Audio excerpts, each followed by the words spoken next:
We are live. Welcome to another Brat Basement Radio Arcade podcast. Let me tell you something. We have a great show today. We actually have some breaking news. We never get breaking news on a Wednesday night. Absolutely, buddy. Exactly. And who else to join us on this evening of breaking news but the Mooch?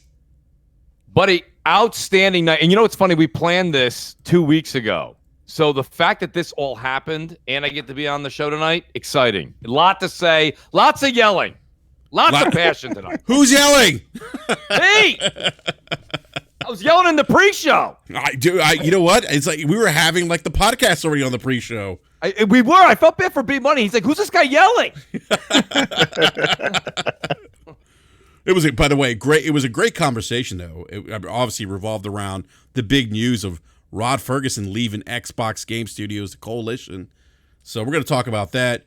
But I want to give you a big shout out there. We're in the live chat. What's up, everyone? I am sober, by the way. I just want to throw that out there because I keep seeing people asking, "Is Enrique drunk?" No, I don't have a drinking problem. It was one show. Happy Hour Fridays. Yeah, it's Happy Hour Fridays. You know, it's like the end of the week. What do you want to do end of the week, Mooch? Grab a beer. Have a drink. Yeah. You have a drink. You listen to a great podcast, right? Little selfish plug there. And then you play some games. It's what we do. It's a great plug, by the way. Right? Well, you're not saving 15% on Geico. That's what you do. It's easy. Are you saying that when you don't save 15% on Geico, you should tune into Crossfire on Friday nights? That's exactly what I'm saying. Can somebody make me some artwork with that? Oh, my God. Dude, that's a great, seriously, that's a great plug, man. That is wonderful. Absolutely. Yeah. We also It's gonna be a good show. Yeah. We got B Money here. What's up, B? Yo, what's going on, man? Oh man, dude, I'm ready to get into some topics. You know, it's actually been it's funny, Mooch, we were talking about how it's kind of a slow news cycle, but no, actually we got some great topics to talk tonight. So Absolutely, buddy. Yeah. I don't even know. I don't know where you're gonna start. I don't know where we're gonna finish. We're gonna have to. Well, I get a sense that we might not get to some of the topics we have planned tonight, but we'll do our best to get through them all, and give us our insight and opinions on what's going on in the latest and greatest of the gaming world. We're gonna have I think Forte's joining us. I don't know. He's been kind of like MIA. I think he dropped in the Brap DM B Money and said, "Hey, what's going on?" And that was it. And then Slow-Mo will probably hop in at some point, and then I think Eric Jackson has the night off. I don't blame him. South Florida, it's probably 80 degrees. He's probably out enjoying the weather. Man. I don't blame him. I'm not sun mad at shining. him. What's that, B? The clothes come off when the sun's shining, man. So that's I'm true. Sure he's out there having a good time. He probably is, man, and I don't blame him. But oh my God! See, Gregor Von Doom. See, he says my insider says Enrique's drinking problem is a product of the Redskins. Jesus, could be. Man. It could be. Although, hey, by the way, congratulations to the Kansas City Chiefs. Yeah, how about that? Man. What a great Super Bowl, by the way. It was, man. It was pretty good, yeah.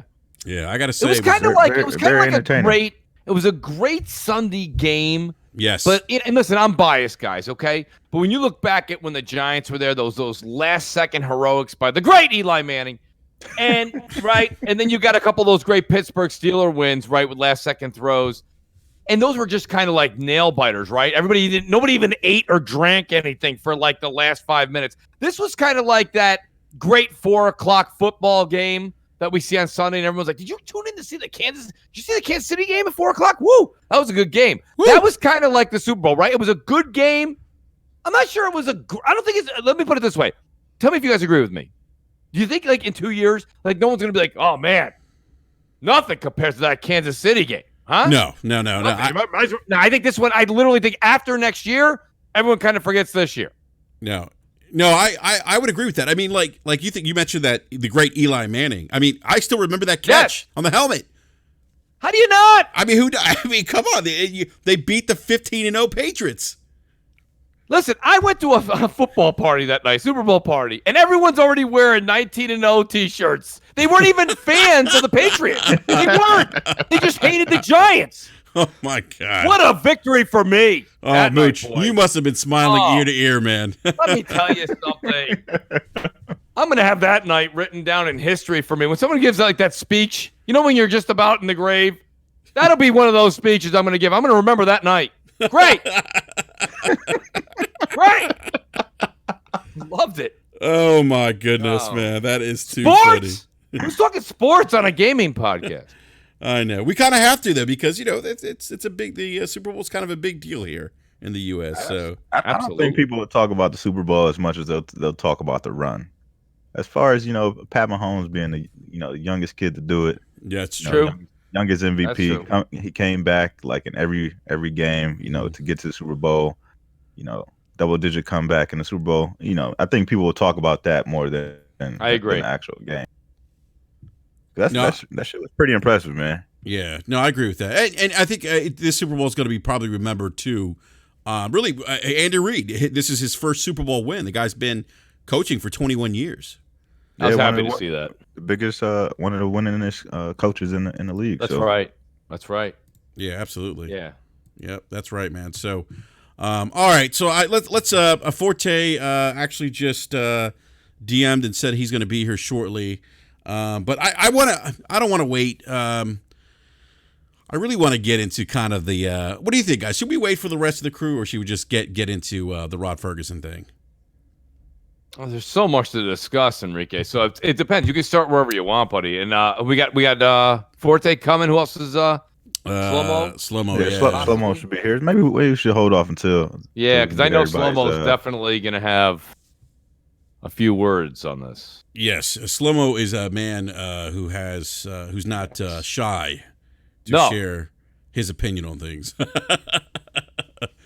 So, we'll tell you what. Let's go to Google Stadia. Why don't we, Mooch? Why don't we? So, so we talked about Stadia on your show on Friday, and it was a great conversation. I mean, I think obviously, I think you would agree, though. I mean, Stadia's had some issues, right? Absolutely. Yeah, but why wouldn't they, though, Enrique? Right? I mean, first of all, we're talking about the development of new technology, and second of all, we're talking about a company that's just for the first time sticking their big toe into the pool of gaming, right? So, I mean, how are they not going to have an uh-oh? You have a company like Microsoft that's been in gaming since 2001, and they had an uh-oh in 2013, right? So what I'm saying to you is this technology, and guys, by the way, if you don't want to take my word for it, take Phil's. I believe Phil came out today and said that Google Stadia is his competition. Yes, he did say that. Right? Yes. So it's not me. This is not a Mooch thing. This is a Phil Spencer thing. So what I've been saying is this. I'm not, and I know it's fun. We and Enrique go back and forth with it. We make kind of a joke of it on the shows. But it's not that I'm a huge Google Stadia fan. I mean, I'm not putting a whole lot of time into it. But what I'm saying is it's a viable option for gaming on the go, just like xCloud. So what I'm saying to everybody is, there's a lot of people that write me all the time. They're like, Mooch, xCloud's great. That Stadia is worthless. And I'm like, wait a minute, right? We're talking about gaming on the go. I understand you have a library. I understand Xbox has a leg up. I get it. I totally get it, right? But we can't just sit here and think that Microsoft is going to run away with the streaming capability crown and nobody's going to contest it. I mean, it's just absurd. It doesn't matter if we're talking about Burger King, McDonald's, Nike, Reebok, Coke, Pepsi. I don't care. This is and when you talk about who can actually compete with Microsoft, it's what Phil said. It's either Google or Amazon and probably Apple, but we all see Apple's just not doing that. So Google and Amazon. Oh, absolutely. So, in the cloud space, you're absolutely right. Those are their biggest competitors by far. Yep. That's all I'm trying to prove here. I'm just saying you can't be waving your hand there being like, yeah, xCloud. Boo, Stadia. There's going to be a competitor. Now, Stadia, what do they got to do? They probably got to go to some sort of they have to have their own form of Game Pass and some sort of function, right? We know that. That's got to come down the pipeline for them. They've got to reduce their pricing. They've got to get more games on there. Guys, they entered the gaming space in November. It's February. Like, there's people who are like, all right, Microsoft had a really rough start in 2013, but look how they rebounded in 2020. So wait a minute. You're talking about a gaming company that's been in the gaming business since 2001. Then we gave them 7 years this generation to get their feet planted. And now we're hounding Stadia after 3 months? I mean, it doesn't make any sense. Well, give him a chance. Give him a year. Give him an E3. Mooch, Right. I understand. Talking facts there, Mooch. I'm not disagreeing with what you're saying. Like they could totally turn things around. Yeah. My issue with them is that the content thing. Absolutely. And the value proposition. And look, no one is doubting the technology works. Every developer will tell you, God damn, that technology works well. Like, and you have even said, you know what, Enrique, that it works. Like, you play Destiny on it, Destiny 2, it works well. No one's going to argue that point. And I wouldn't even argue the point that they're dead. I know people say, oh, they're dead on arrival. But they do, I think, have an uphill battle, though. I think they need to get content. I think they need to figure out what the value proposition of the platform is for gamers. You know, for me, it's like, okay, and I'm going to get into Nvidia with GeForce Now. And that's kind of, I think, Mooch, I think that's probably why you've seen, and I don't know, well, maybe you've seen this more on Twitter now, people saying, oh, now, GeForce Now is the Stadia killer. But I think for Google, and I guess I was surprised too, because Phil Harrison this isn't his first pony show, his rodeo show. You know, like he's been in the gaming industry since the, late 80s, 89.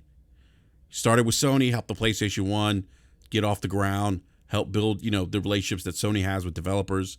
Came to Microsoft, did the same thing. Left. He actually I will say this, though.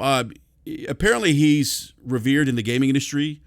He obviously saw something at Google to move his family from Europe to California to come out of retirement, right?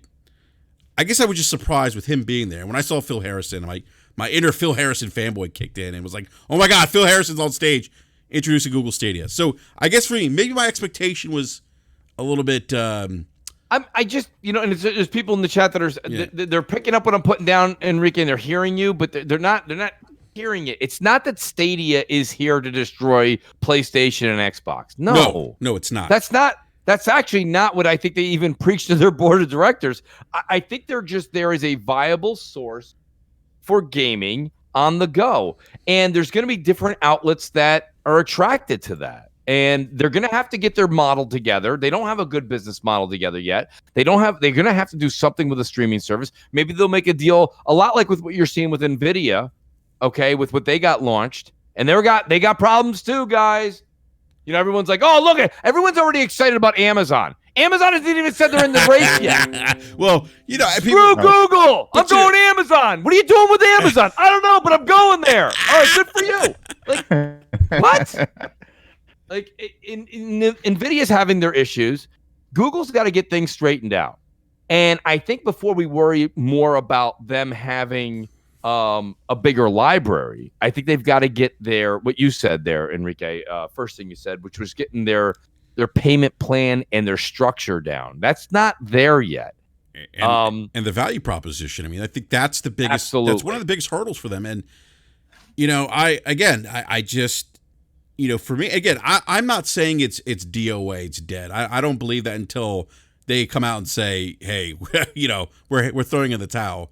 Right. I mean, because I heard the same thing about Microsoft 20 years ago when Microsoft announced the Xbox. Everyone's like, that shit's DOA. And I'm like, that's dead. Yeah. I mean, a lot of people don't remember that. I mean, I do. I remember when The Rock came out and, with Bill Gates and announced the Xbox, and everyone's like, they got The Rock. This is a sham. It's not going to work.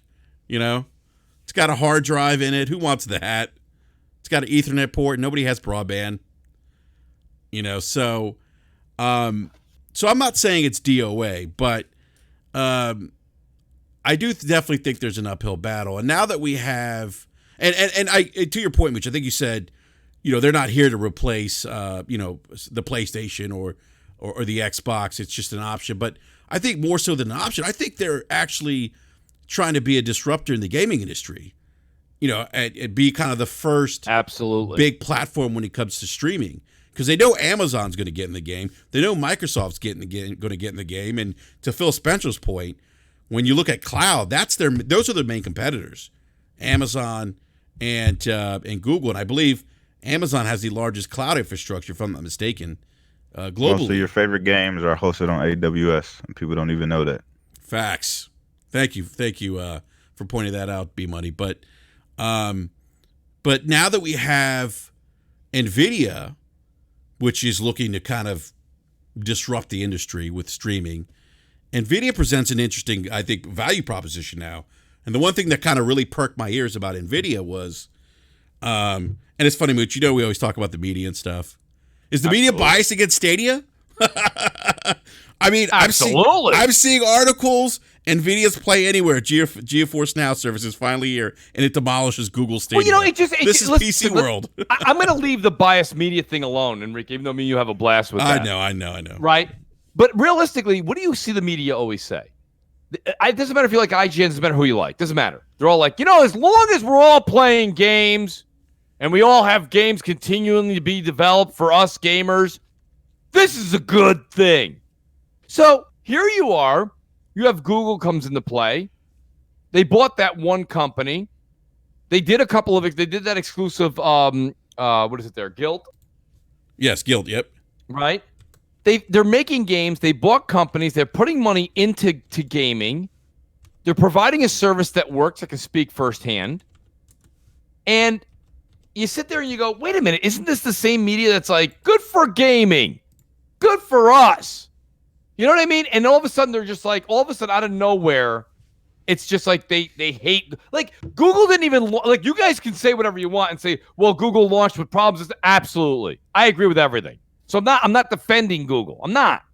I'm just saying they hated it before it launched. Then it had a couple of hiccups and watch out. Right? I mean, it was just like DOA. Like every single person on YouTube had DOA Stadia. And I'm like, it's not out yet. Not out yet. Right? It's like saying the next trilogy of Star Wars movies is going to suck. Well, okay, fine. There's a lot of things rooting against it.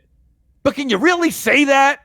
Can you really say that? Not really. So I think that this may not be for all of us.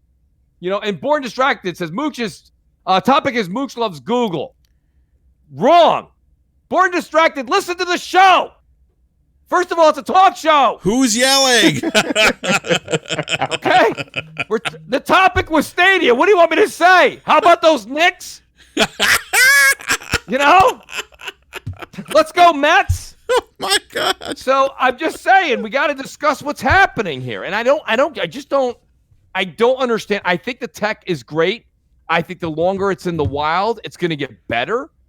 And this is by no means a ploy for you guys to go get it. I'm not even sure. I may not renew. I'm waiting to see what they're going to say at the end of February when the Founders Edition folks and the Pro Edition are going to come to an end. On February 19th, my personal subscription here, it runs out. Yeah. So are they going to say to me, hey, Mooch, really, thanks for being here, man. Thanks. That'll be $10 a month.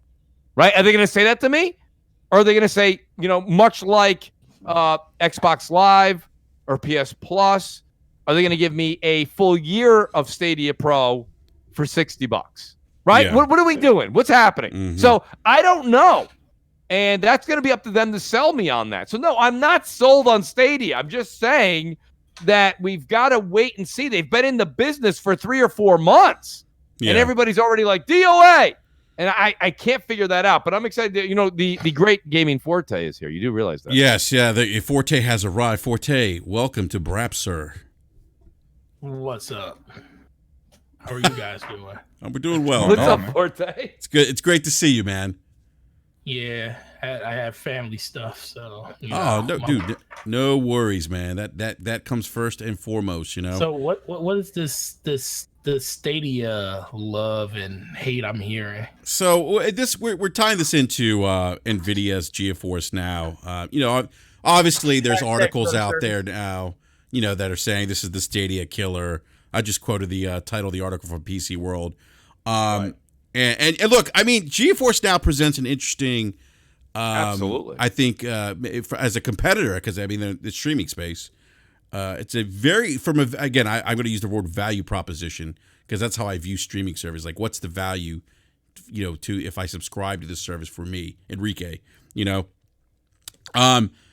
GeForce Now, and it's basically, hey, you know what? You sign into the Nvidia servers.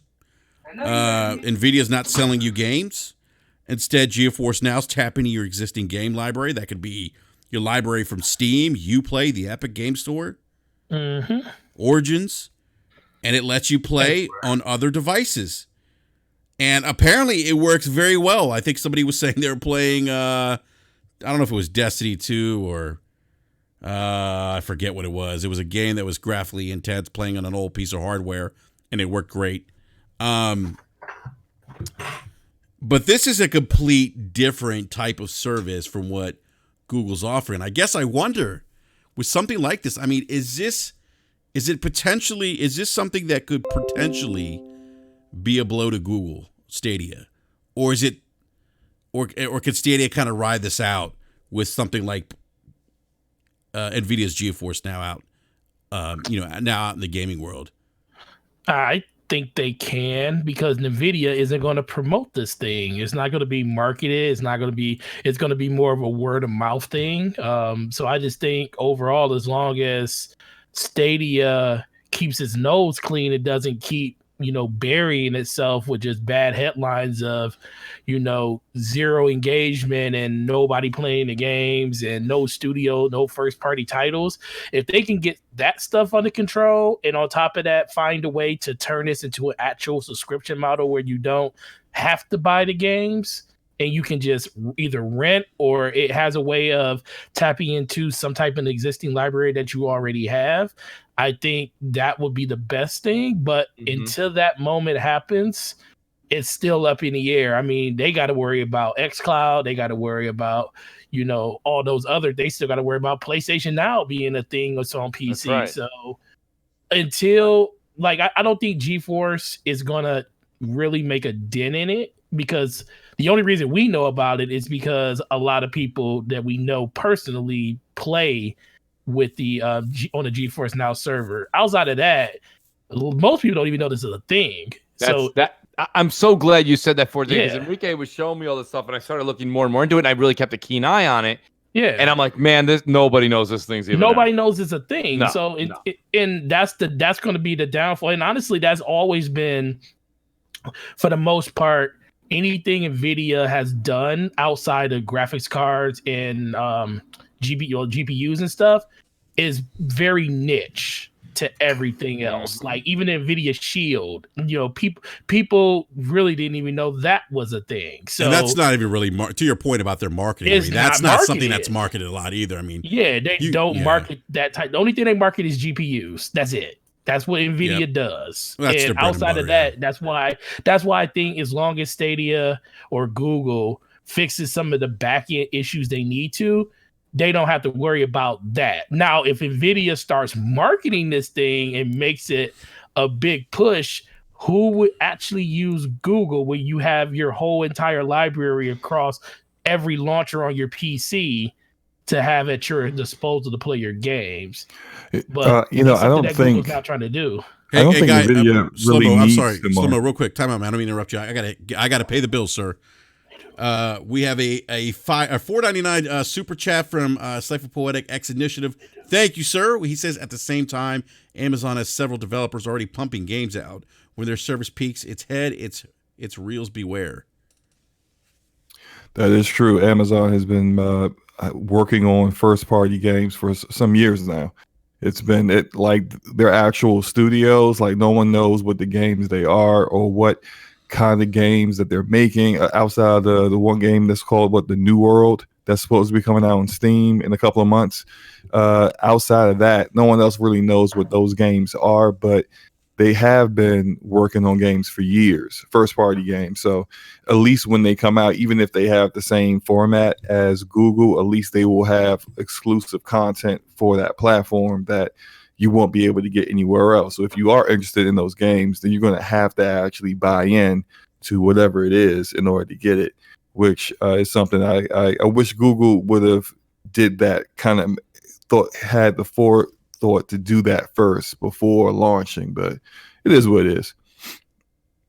What do you? Well, I was gonna say the whole Amazon thing is real interesting because they have so many different ways to monetize the stuff that they release.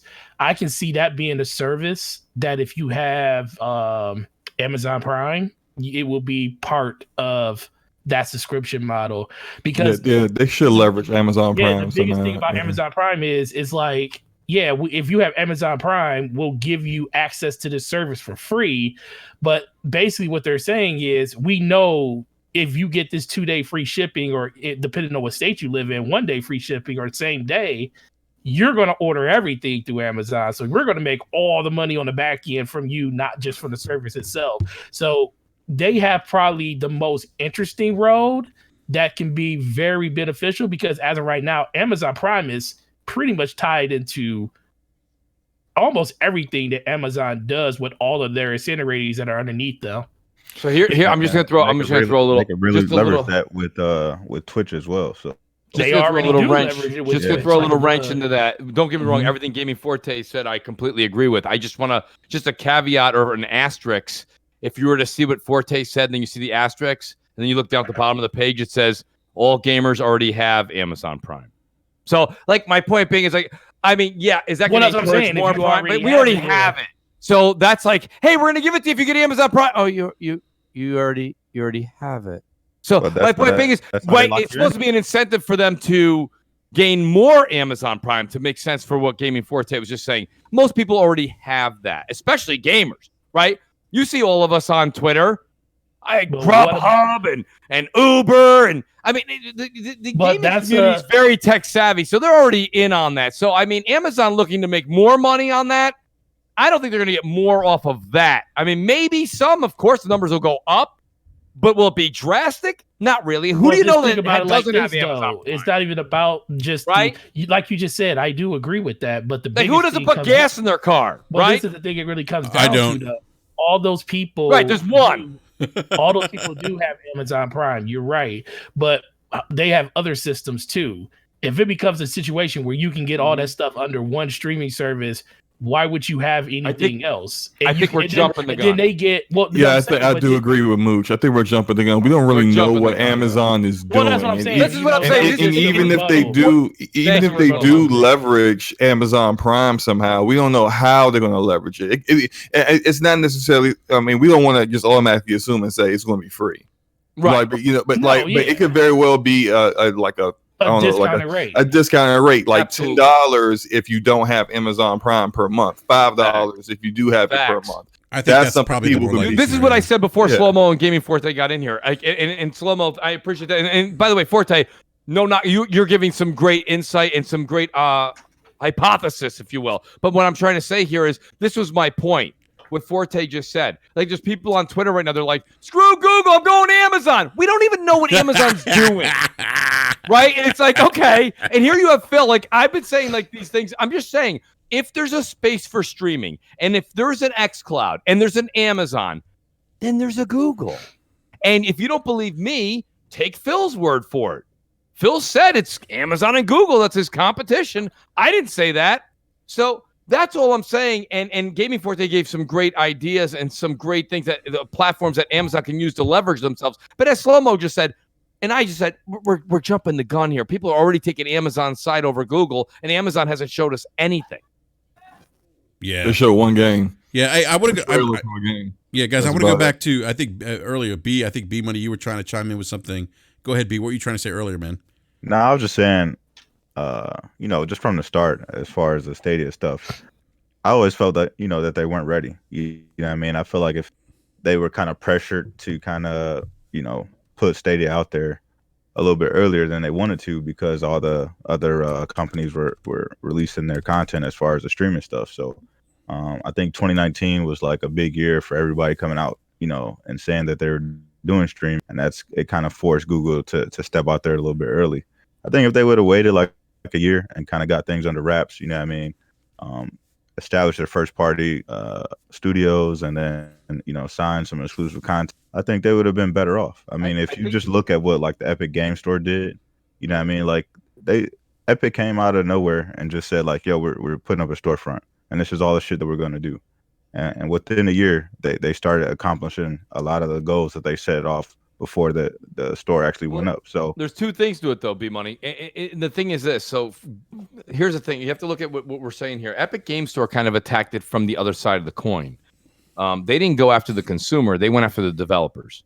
So they reduced the amount of money that they would make and gave more to the developers. So that encouraged more exclusive content that included more attention to them from the developing standpoint.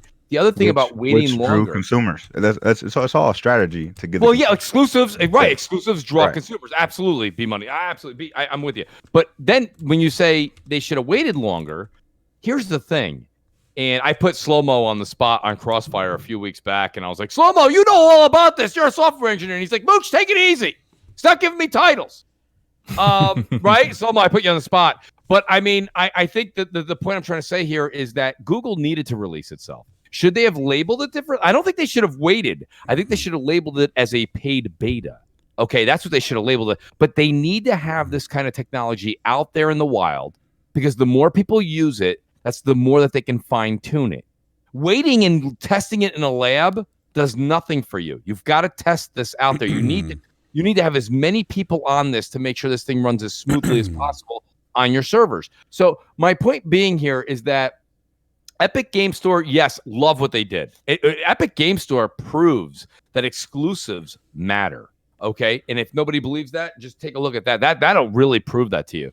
But I think they did a plan of attack that was different. And I think that Google's only fault here, well, not only, but one of their biggest faults, is that they should have labeled it a paid beta, which they did not do. That's their fault. That's 100% their fault. I'm not defending it. That is awful on their part.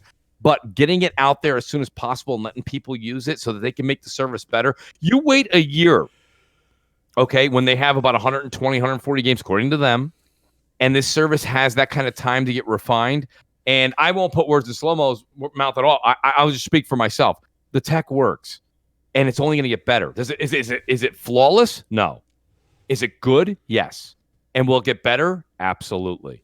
So you have to have it out there. They just labeled it wrong. And that's where I think the media is hounding on them. And I think that's where some consumers are hounding on them. They thought they were going to get this full-fledged product. And unfortunately, it probably needed a beta stamp for about a year.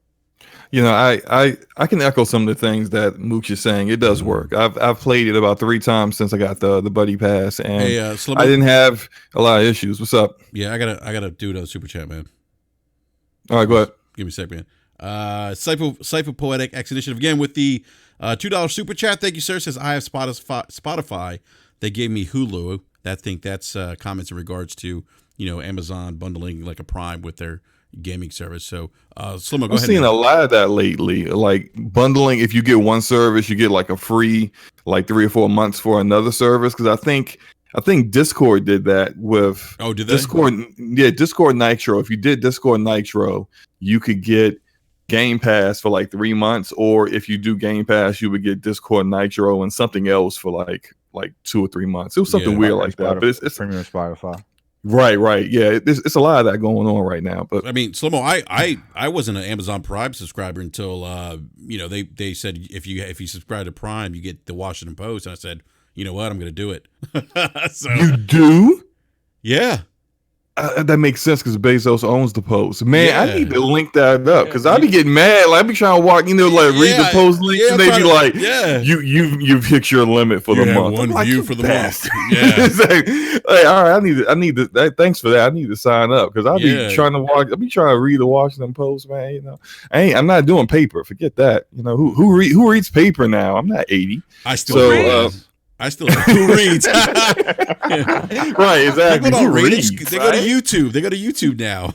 Right, that's where their news source is. Tell me my news. That's kind of scary, though, Mooch. That's kind of scary, though. Go to YouTube for news. Of course it's scary. Well, look, as long as the source is decent, you're good. Like, I'll watch, what's his name? Philip DeFranco. He's pretty neutral, pretty even killed. He gives, even if his opinion may not agree with whatever's going on, he gives you the facts straight up. So, it depends on where you're going. Like, I would not say like most of the YouTube news channels are very unbiased, but it is what it is. Just I would say, pick and choose and be very wary of people's motives. But to get back on topic, I have played for the past.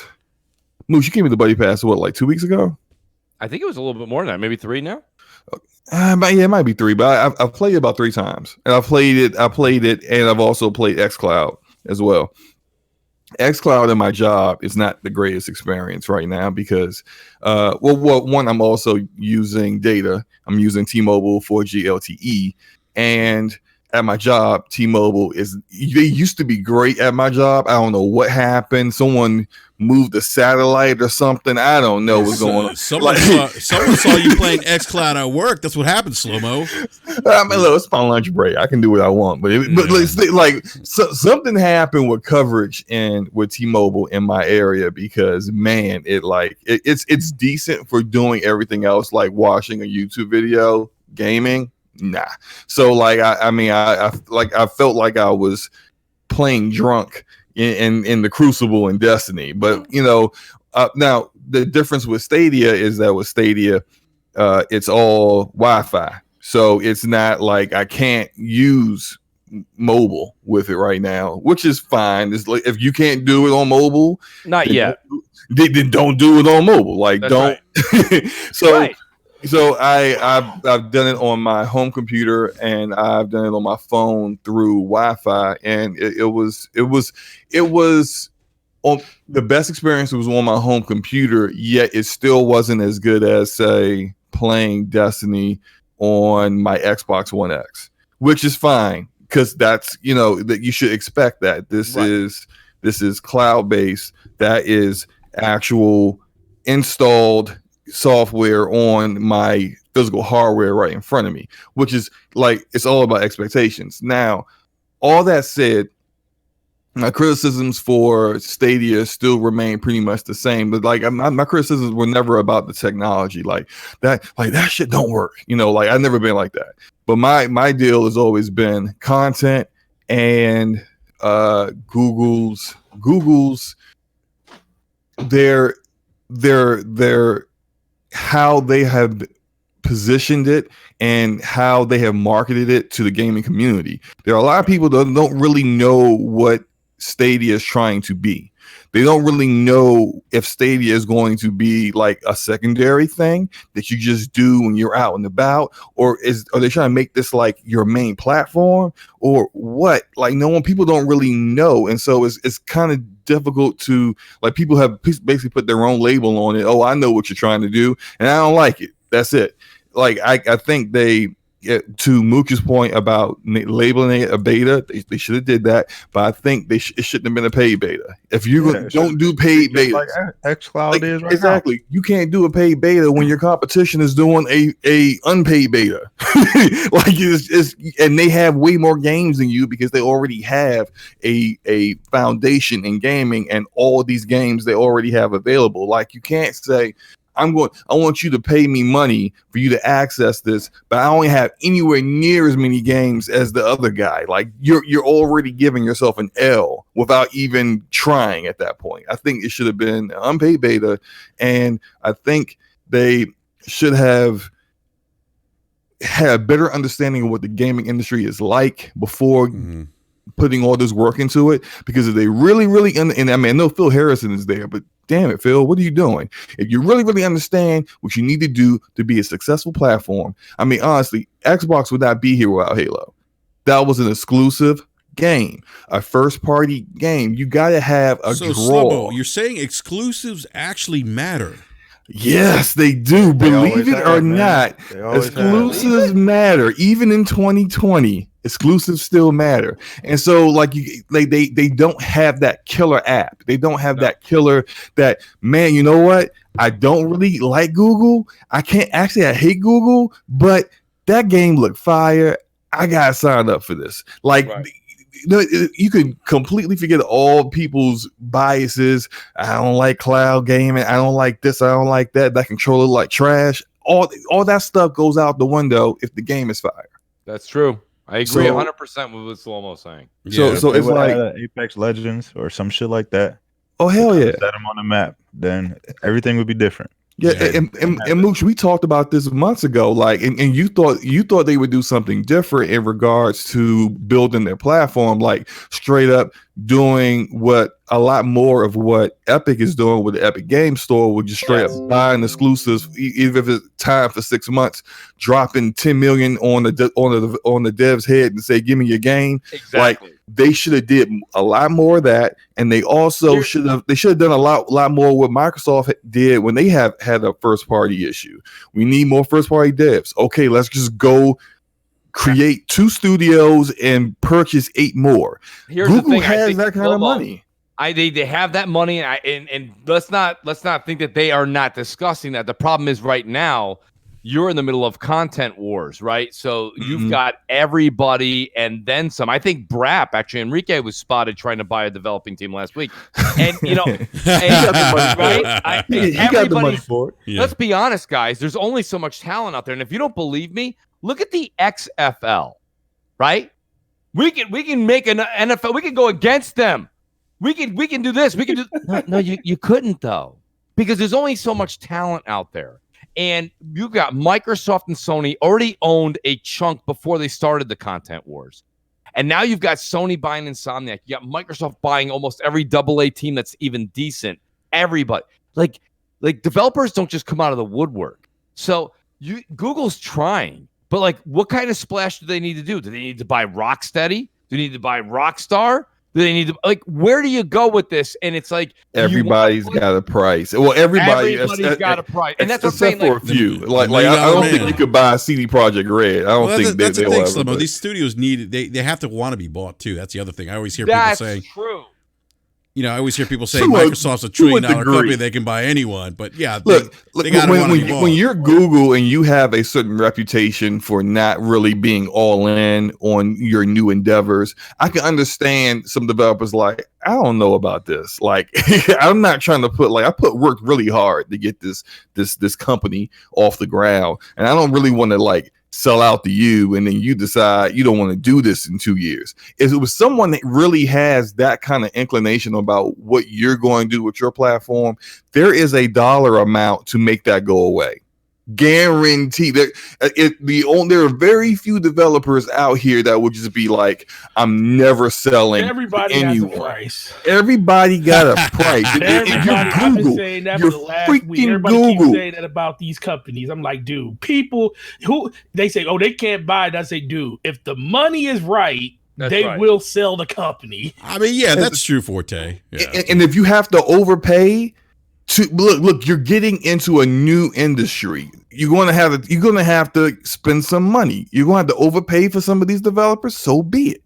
If you want to get Platinum Games under your belt, and Platinum ain't worth $1 billion, but they're like they want 2.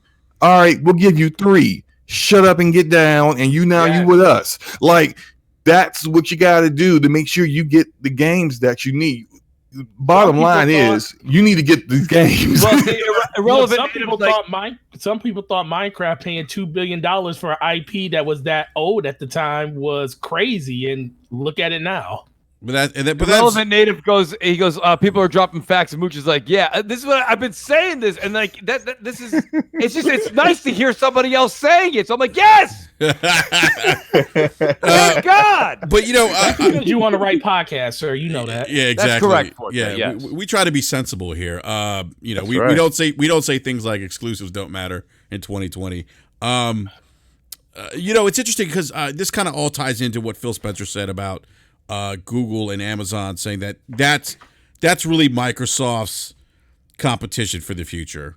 Spencer dismissed Sony and Nintendo's ability to create a cloud infrastructure that could challenge Microsoft on the level of, that Google and Amazon can do. And I mean, I think B Money said it earlier.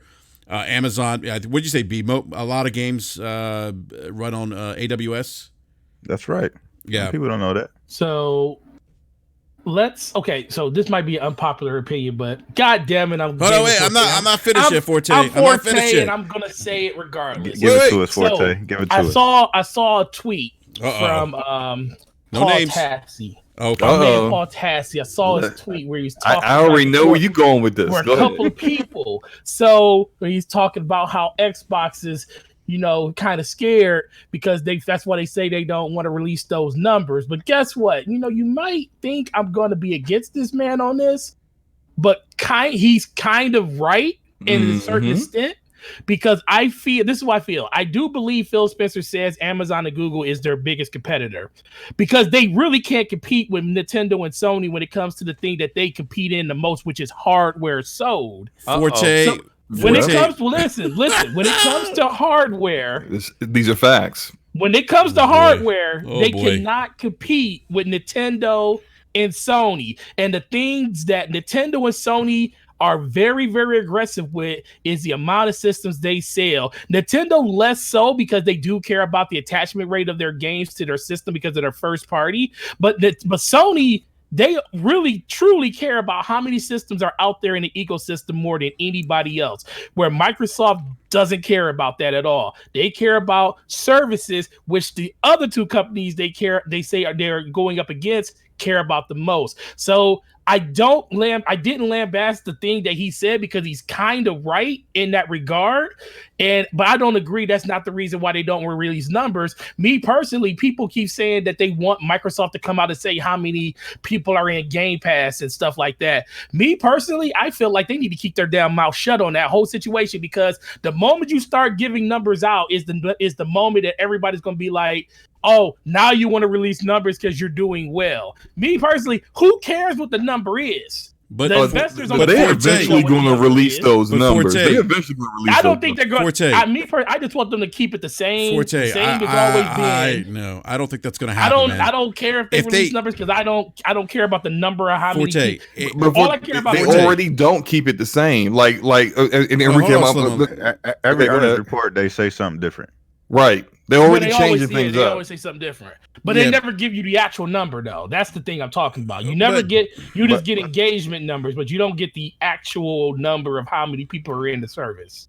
Look, man, Microsoft keep changing it up or what they will do or what they won't do. Remember when they was like, we not going to announce games too far out in the future because we got burned by Scalebound and Fable Legends. Now they announcing games that ain't got a release date. Don't got a release year. That's their narrative. That's all. That's what the narratives. That's what the narratives ask them to do, though. And know what? That goes to what Phil is actually saying right now. Phil, no, he can't compete with Nintendo. Nope. He got a xenophobic issue in Asia. He can't compete with PlayStation that is actually selling their game in double the countries. Their console in double the countries that he's selling his in. He understands they have a serious localization issue that he cannot get taken care of, because that's why they have xCloud, by the way. xCloud's to address that localization. But that has nothing to do and that's what he's doing. That's why when he says we're not competing with Sony and we're not competing with Nintendo, it's true, but kind of not true. It's true in the sense that we're not competing with them the way they like to compete. We're competing with them in a different way. I'm gonna phrase it like this because honestly, I can't really say anything else, because this is the only thing that we really can hold over them. We got network cloud infrastructure, and they don't. That's it.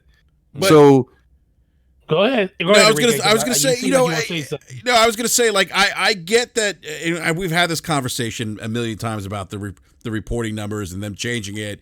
And I think to your point, Forte, I guarantee you, if they hit like 50 million like Game Pass subscribers in like 3 months, they would be like, guys, fucking Game Pass is a huge success. We hit 50 fucking million. I mean, seriously, they would. They probably will. They would. I mean, but look, all companies change. It would be Phil's profile picture on Twitter. Oh yeah, it would. Phil, let me tell you something. They rock those those chips, around their necks. That dude would have like a gold chain that says 50 mil.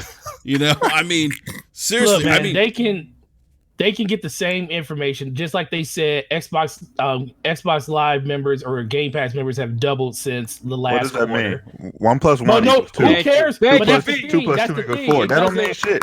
It doesn't Just 'cause it matter. double don't It mean doesn't nothing. matter. That's what I'm Yeah. saying. It doesn't. Let me ask y'all this: Do you really? Does it really matter to Forte. you how many people are in this freaking service? Forte, can I just interrupt real quick, man? Yes, go ahead. We're having this conversation. I've heard Mooch talk about the same thing on his podcast, and people say, "Oh, Mooch, blah blah blah blah blah."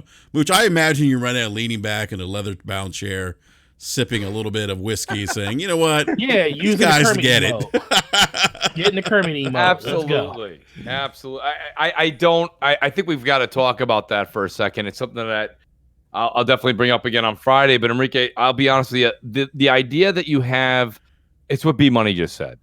We doubled our numbers. Well, a lot's happened there, right? So there's dollar incentives, there's $3 incentives, $5 incentives. It's given away for 3 months in Pop-Tart containers. And I'm not even being funny.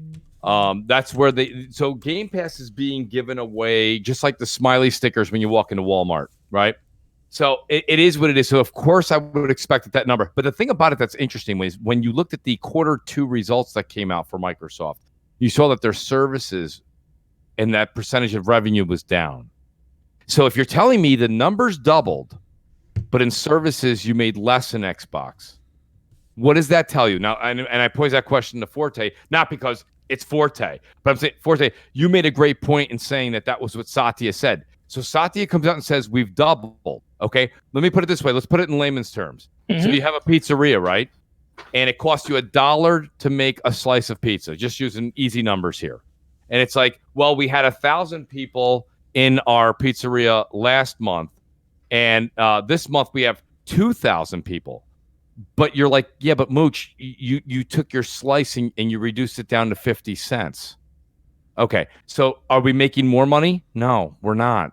We went from $1 and breaking even to now we're 50 cents. And you know what I'm saying? My point is that they're making less money and they doubled the amount of people in the service. So they're in essence not doing a good business sense. What is the one thing that everybody says? What makes the money for what is the one thing that they count on the most for revenue when it comes to Xbox Live? Xbox Live subs. And what else? Games, right? Minecraft. Party game. Well, game sales, yeah. like a game. Software. Yeah, software, exactly. Minecraft. So what is the one thing everybody? Not like that, what is the one thing everybody kept saying? Take a hit on the hardware so you can sell more software. The lower the entry point on the hardware, the more people can get into software. It's the same thing, but reverse when it comes to the streaming services into Game Pass. They're saying, hey, take a hit short term to build long-term confidence into the service. So can I ask you a question now? Game Pass has been out for 2 years. Okay. How long is this short term? As long as they can put it this way, only Microsoft knows what number they need to hit that. But I think this is what I think. They have it till the new systems come out. That's why I always believe when when the new system comes out and Halo is entered, which is the only game that's really going to be a flagship title right there, that's going to spark that. And I agree with you. No, I think it'll spark Game Pass. But guess what? When the new system comes out, everybody's getting 3 months of free Game Pass, including the Series X, right? And they're going to have it for $1 again. But I'm thinking around that time because I think the real push for Game Pass is going to start around E3, like the true push. Like you haven't seen the true push. What are they going to do? You haven't seen a push. What is the true push for? Are they going to pay you? Are they going to pay you to get Game Pass? What can they do? What else can they do at this point?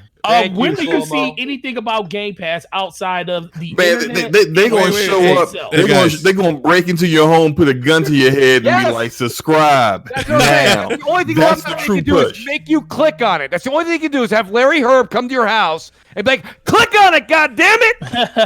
I just think that because me personally, people I don't want to see Larry show up my house with white gloves. That's all I'm saying.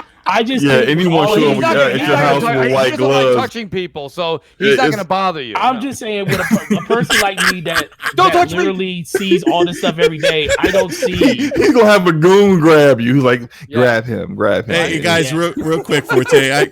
Forte, I want to let you make your point. I gotta pay Go the ahead. bills here. Got a $5 super chat from Z Black Rider. Thank you, sir. Says Microsoft. Don't give you Xbox numbers to protect the brand from shareholders. Brush up. Phil got your back. Thank you, sir, for that super chat. Forte, go ahead, man. No, and Ryan Landis said, Forte said, wait till E3. It's not wait till E3 because we You already did say know- wait till You E3. did No, say no, wait I'm till just E3. saying. No, I'm saying wait till E3 till they start turning up the marketing as much as they can on Game Pass. You know, Is haven't wait they till done- E3 in that Game Pass- sense? Hold on, Slimmo. Listen, the push for Game Pass is going to be truly if they want this to be as successful as it needs to be. I mean, they should start now. They should. They but they're have. not. They've They're been not gonna starting. start They now. promoted at talking. every show though, Forte. They only But they're not market. talking outside They of the only market Game Pass. outside of the echo chamber of the internet and the people that even stuff. I work in the store and most people in the company don't even know about Game Pass.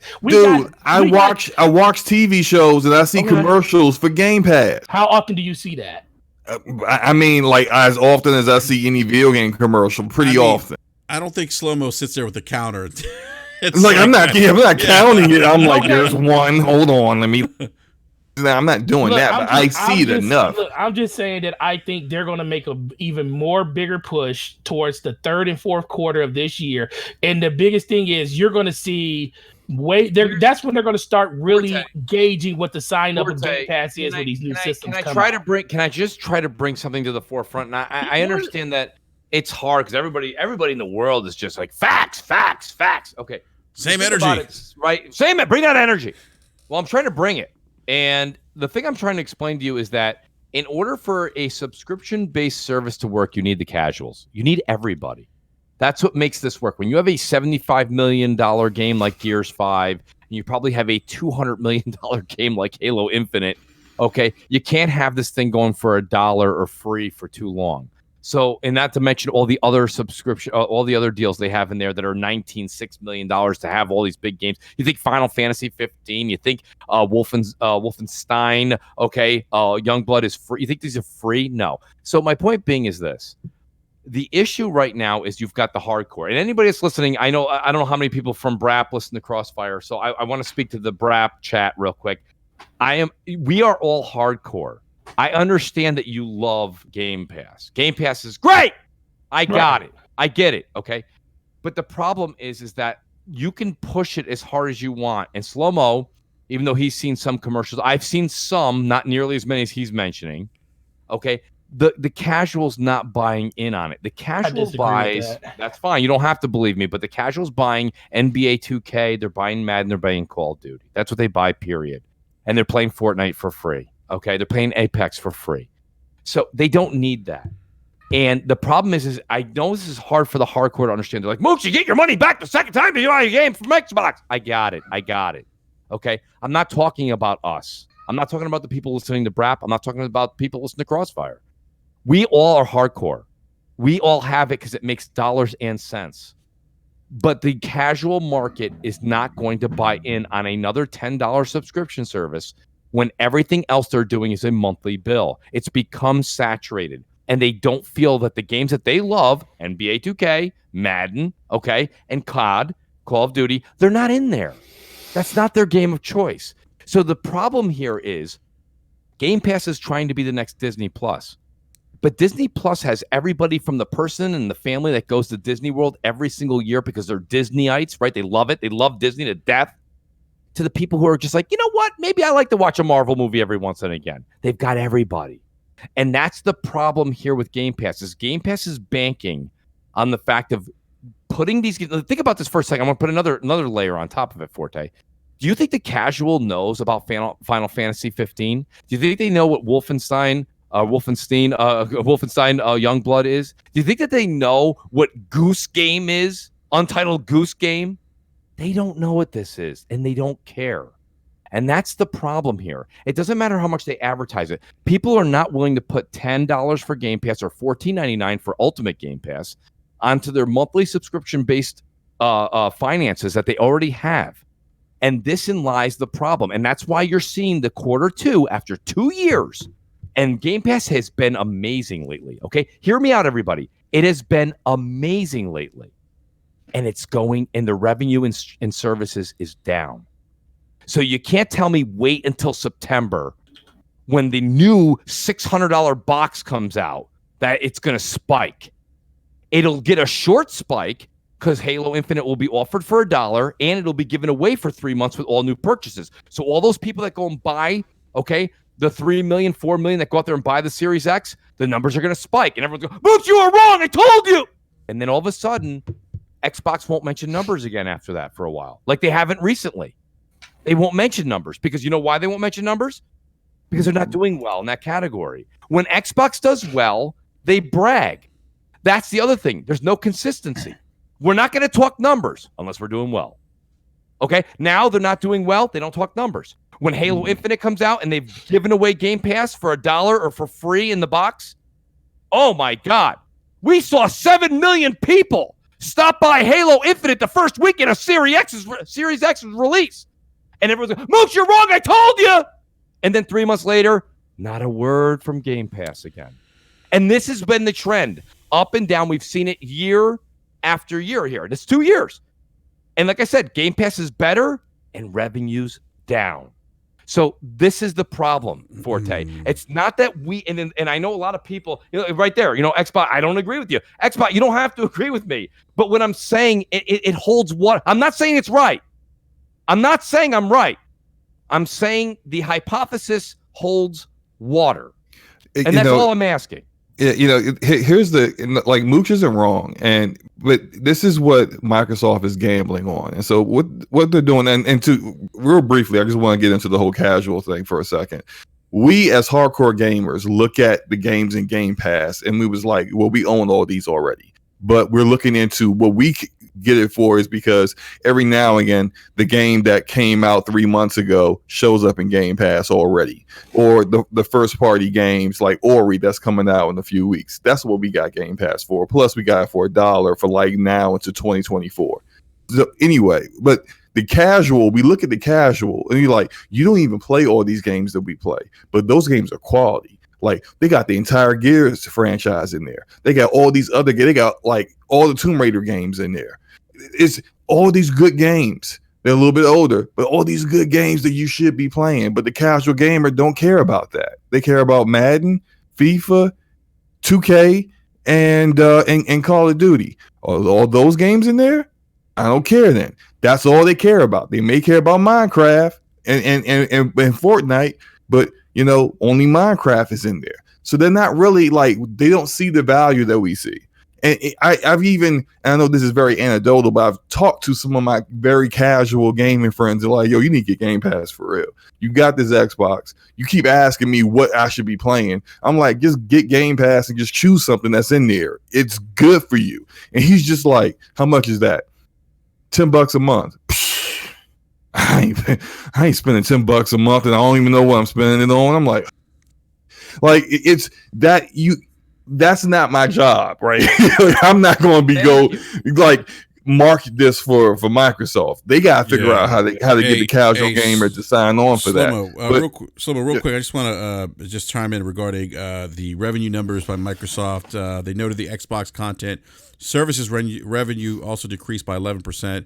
They're saying primarily due to a third-party title, likely Fortnite, performing better last year. Subscription growth has partially offset this decrease, but clearly the third-party game boosted Xbox content revenue last year.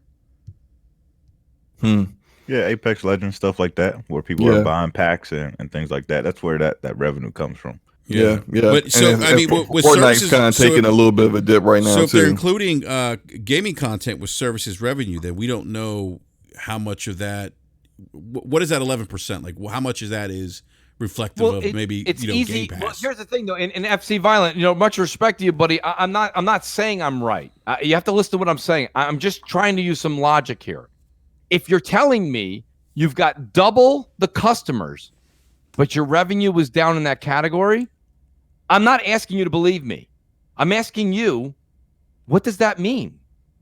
That's not good. No, it means they're giving it away So they have, right?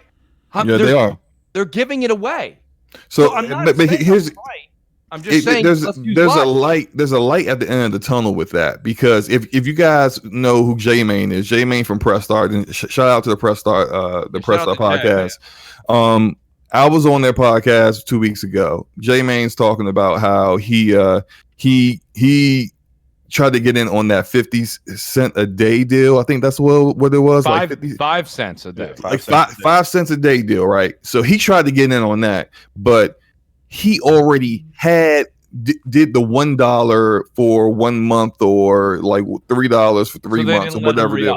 They didn't let well, actually, it was a little bit of tomfoolery. They did let him re-up, and then they charged him later on. I'm pretty sure that was a mistake. Yes, essentially, like once you do these $1 deals, you don't get them anymore. Now, if you could like get more little deals, you could extend on to like my deal I did when they came out with the $1 thing initially, and then I converted my Xbox Live to Game Pass Ultimate. I got it all the way to 2021, and I've since then added like 3 or 4 months just because I'm still in it and I can do that. But once you're over, once you've done it already, yes, and then you're no longer paying it, your only option is to do the $10 or the $15. So this whole, they can't do this forever. Like they can't, because the gaming is it's not an infinite number of gamers that you do to do this too. You can start a new account though. True, but then like, do you really want to start over with your achievements? Do you think again? Are we talking about casuals? Do you think casuals have 500? I don't think casuals. I don't think casuals give a crap about Game Pass like that. And actually, it's funny because FC was saying, he goes, I get what you're saying, Mooch, but Brap just told you why it went down. Brap just read to you that revenue was down. He didn't say why. And the thing about it is that it's alarming that the number doubled and the revenue dropped. Especially when they said that there's millions in the service. So if millions doubled, you know what I mean? So if we just baseline say millions is 2 million and it doubled to 4 million. So 4 million or 2 million new subscribers, and you're still down. You know what I mean? You kind of look at that a little sideways. Yeah, that's a great point, B. And I want to say something like, the devil's in the details. I mean, and I don't know why people get I see people get defensive sometimes when you start questioning these numbers. It's okay to question these numbers. It doesn't mean it is. Xbox sucks. It doesn't mean Game Pass sucks. But look, you guys we got to realize something. You have to be realistic about one thing. This is a new frontier for gaming. We don't know if this thing's going to be successful. Hopefully, I hope it is. I think it's a great value. No one on this panel. Absolutely. Got much like Slow-Mo said, I've got Ultimate Game Pass until June of 2022. Me too. Me too. I'm right there with you. Right? And it was. I mean, we were gonna have Xbox. Listen, Xbox Live and PS Plus or PSN, however you want to look at it. That is something that we are just paying for, right? So I had that out to then, and then I got it for $1. So that's fine. Listen, you guys don't understand. I'm only saying this. First of all, it's a talk show. Second of all, we're talking about the weekly news. Who's yelling? Number 3, I'm going to agree with what Enrique just said, right? Is that, listen, I love it. If you guys haven't heard me, let me say it again on Brap. It's great. How many times do I have to say that Game Pass is great? But when you talk about does it have sustainment, that's the discussion. This isn't about are you enjoying it at home. I know you are. You paid $1 for 3 years and you're getting games. I get it. Believe me, I'm a mooch. There's nobody who gets it more than me. But what I'm trying to say to you guys is open your minds and think about it for a second. This is just something that it just seems, and it was funny. What did we talk about all the time? Was it UWP? They used to say all the time, UWP. What did Mikey Barra said? He said it was dead on arrival. He said it was dead on arrival. Dead before we launched it. So what I'm saying to you is, and this was something that Microsoft said was going to be great. Mike the poacher, look, you Barra, man. The poacher. Are you guys seeing where I'm going with this? Poaching talent. I see. You see what I'm saying to you is UWP was dead according to Mikey Barra, right? So what I'm saying to you is here we are saying this, and yes, it's great for us. But if it doesn't pay off for Microsoft eventually, it's what I asked Forte earlier. Well, I said, Forte, it's 2 years in. How many years are we supposed to? How long can it be a lost leader? Mooch. How many years? The other thing too, you talk about when's it going to pay off for Microsoft? It also has to pay off for developers. Like it has to make financial sense for third-party developers. Now I know people are going to say, "Oh, well, Enrique, when Game Pass go into games after they hit their retail maturation point, that there's there's an increase in spike in sales." That's true, but at what cost do they have to get? Like it has to. Like if I'm a developer, it's got to make sense financially for me to put a game in Game Pass day and date, right? Well, yeah, there are two things. Doesn't that sell maturation time period lessen as time goes on and consumers start to see that games are going into game services like Game Pass? You know what I mean? Like people aren't gonna buy games. They know the shit gonna go in Game Pass. Well, so why would I go out there and buy a game the first 3 months that it's gonna be out when I know in the 4th month it's gonna be in Game Pass? Well, I don't think it's exactly that. I think the people who choose not to get a game because they think it's going to be in Game Pass are the ones who weren't like sold on the game like all the way. Like every now and then we'll see a game and we'll be like, you know what, that looks all right, but I think I'll wait until Black Friday, or I think I'll wait until the spring sale, the holiday sale. Instead of waiting to the holiday sale to get it at $30 or $20, you're just waiting for it to go into Game Pass. So the people who still were going to buy it day one because they was hyped for it, they was going to get it day one regard. They not waiting for Game Pass. They're not waiting for anything. But when it's like, that's a deep sale for me. Those are the ones that are like, instead of doing the deep sale, I'm just gonna wait till it goes on Game Pass so I'll try it then. Because that's me and Wolfenstein Youngblood. Because Wolfenstein Youngblood came out and I was like, these reviews, man, I didn't know it was gonna be like this. You know what? I'm gonna wait on that. I'm gonna wait until it goes on sale. And then I just didn't get it on sale because I said, you know what? This is probably gonna show up in Game Pass at some point. Yeah. And guess what I'm doing tomorrow? I'm downloading Wolfenstein Youngblood through Game Pass. Me too. That game is trash. I heard it's bad. Yeah, I heard it's bad. Eric actually had a nice DM. Eric played it. Eric Jackson should actually do a review of that game. Gave us some great insight in some of the issues of that game. I'm doing a live chat. Our buddy FC Violent, who was on the Brat panel 2 weeks ago. Where did it go now? I just lost it. He's saying he's actually directing this comment at you, Mooch. Says Mooch true, but he was out longer and just broke 1 million. Point being, Game Pass is a younger service and already has more legs. Here's the thing though, but look at my rebuttal though. Okay, that's the key thing here is he did say that, but then at the same time, the thing is that PS Now was also for the first 4.5 years, it was $20 or $10 a month. Yeah. Okay. Yeah, PS Now was way overpriced. Way overpriced. And absolutely. They didn't market it, and before they didn't offer downloadable games. Yeah, so it was absolutely a bad service. Yeah, absolutely. I agree 100% with all of that. But I'm saying that's the thing. So when we sit here, I mean, if PS Now was $1 or being given away in Pop-Tart containers, maybe we'd see similar numbers. The thing is that you've got over 1 million people in PS Now, and they're still what are they charging now? It's $10 a month. It's $10. Yeah, $10 a month, $60 a year. Shit away. And they do a 7-day free trial, but that's the most I've seen. I mean, yes. I mean, everybody, Netflix, everybody does a free trial. I get that. That's I mean, my God, that's the way to do it. But I'm saying to do months and months and months and just start a new account, and then that's another thing too. You start another account and you get another free 3 months, right? What does that do? That gives Microsoft another Xbox Live check mark. And it gives them another Game Pass check mark. And you don't think people are doing this? Look how many stock accounts are on Twitter. Are you guys crazy? Of course it's happening. And that's so. I mean, let's be real here for a minute. And that, Mooch, is my point. That's the challenge of trying to put your arms around a service like this. You don't know what you don't know, and we don't know. We don't know. We don't know how many people. Here's what I do know, though, Enrique. I do know that if Microsoft was killing it, they'd tell us. Oh, absolutely. And they're not telling us. They're not. If they had 50 million people on Game Pass, they'd come out and be like, we have 50 million people on Game Pass. And they would say it just 50 million people at minimum $10 a month. Holy shit. I mean, you would hear all kinds of things. No, you don't, and that's the thing. So, and it's funny because the Q2 numbers came out. They weren't great. And it's the end of the generation. So shout out to FC Violent. He's right. It's the end of the generation. Hardware was down for PlayStation as well. Again, these are trends that are normal when you're going into a new generation. But other numbers for Sony were good. So it's like, and again, not defending Sony, they got their own problems. But I mean, this is the thing when it comes to Game Pass, is it's a tremendous service for us in the hardcore camp. It's a tremendous service, and I hope it never goes away.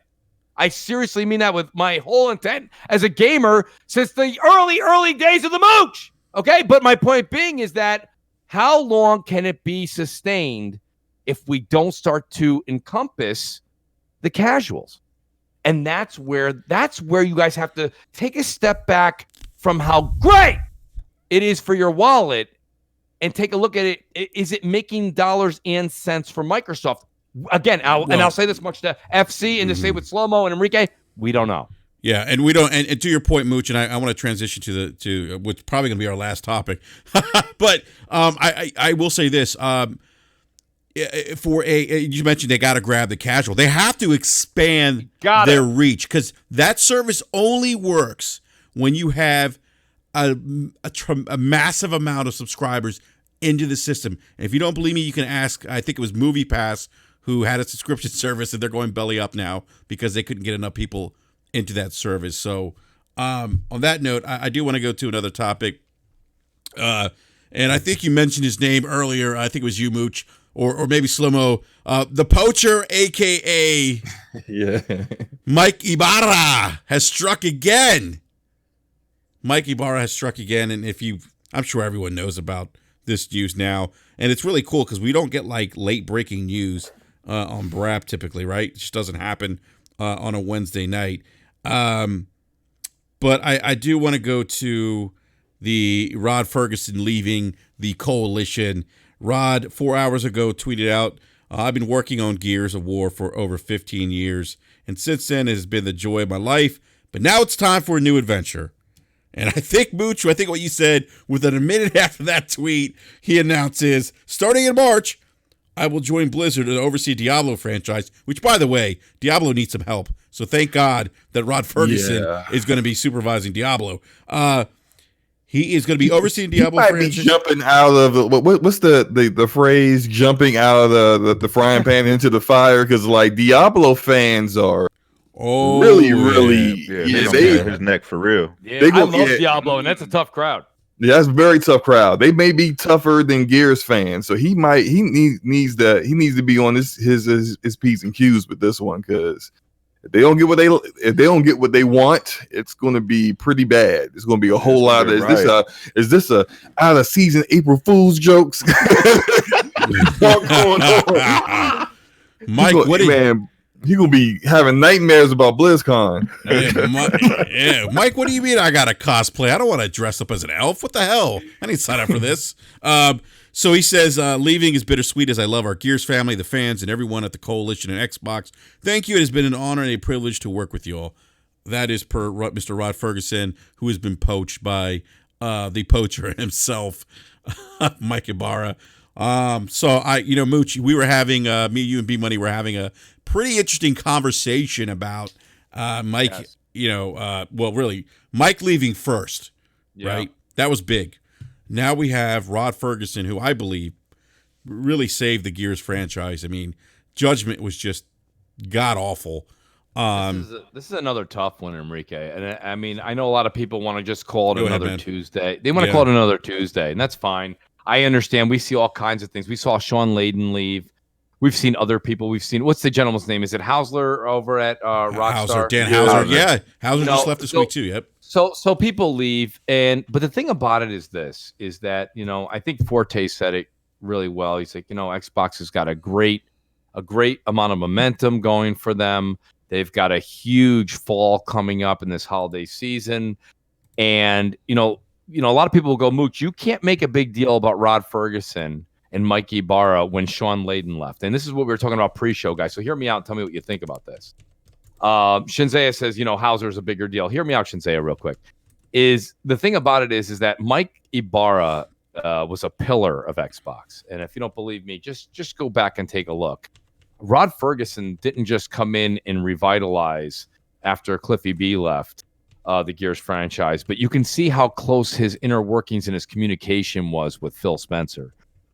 These are pillars, guys. Sean Layden cut checks, waved to people, kissed babies, and shook hands. He's a political guy. He didn't play games. There was nothing that Sean Layden did for the PS4 as far as the UI, right? Did he cut deals? Yeah, he cut deals, but there was about another 20 people at the table while he was there. He doesn't make your UI, he doesn't make your gaming experience better. He doesn't create these great experiences for you like Corey Balrog or any of the other people at Santa Monica Studios or the other studios that they have. Or Naughty Dog. So Sean Layden leaving and somebody like Rod and Mike leaving, it's different. It's these guys were the infrastructure of a lot of the things that the Xbox camp were built on with Phil Spencer's cabinet, if you will. So when people say, "Oh, it's just Rod leaving," it's like Hauser, and Hauser's a bigger deal than Hauser was a bigger deal than Rod. That's not fair to say because it's not apples to apples. And we're gonna find out, and then the questions start to stir up, right? Again, guys, it's a talk show, so let's have fun with it.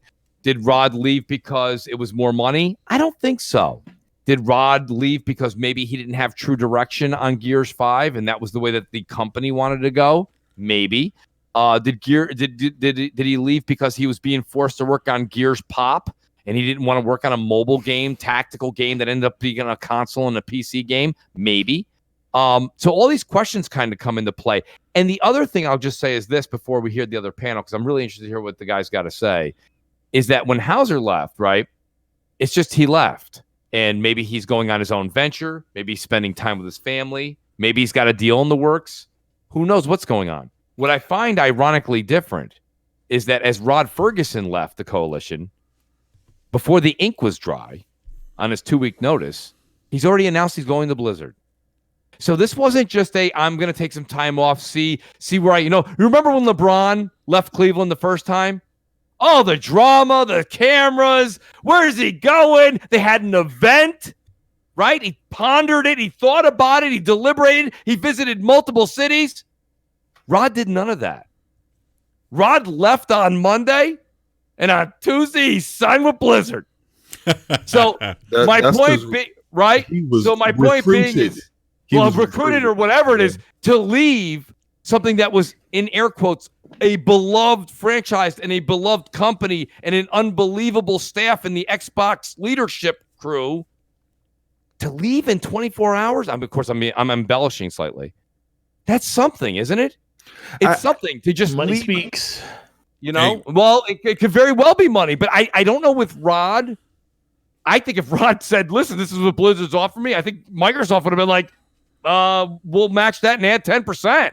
I don't think it was the money. I don't think it's the money at all. I think it's a combination of... Slow-mo, real quick. I just want to say something. I just want to say thank you to the 103 viewers that we have right now. Thank you, guys. Hit that like button. Smash that like button. Great show. Man. Yeah, right, thank you. Right. Appreciate it. 104 now. Let's keep it going. Let's go.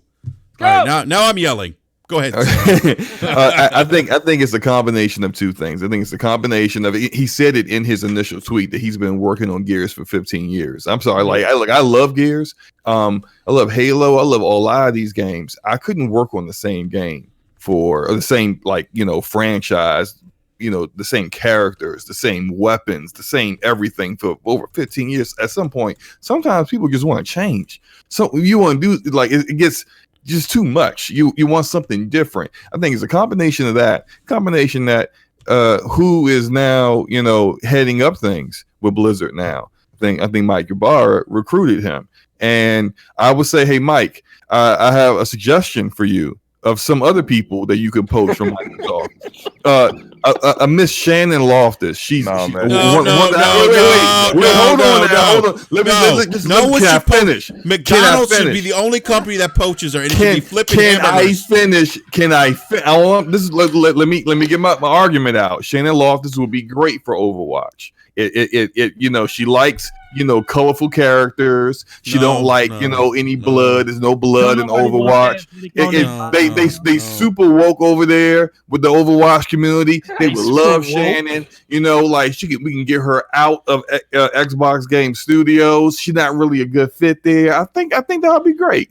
Mike, make it happen. No. Shannon Loftus is a liability. She curses people on Twitter, calls them fat asses. She brought us Super Lucky's Tale. She should not be part of any anything. No. To the private DM. We don't need to say that on air, man. Like this. That's let In-N-Out Burger recruit her.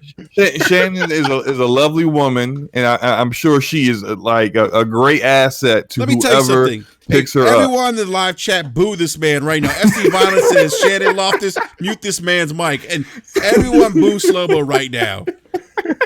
I'm sorry, Slum. I can't get down with that idea. I'm trying to help them out, man. I'm trying to help Xbox out. How's that helping Xbox out? Getting rid of Shannon Loftus isn't helping them out. This is like an addition by subtraction. That's not gonna help Blizzard. You know, Mikey Barr is not even touching that, man. He's like, nah. Man, I honestly don't really care about Blizzard like that. I like Diablo, but I mean, look, they over bending over for China. Look, like go ahead and take that Shannon Loftus poison if you want it.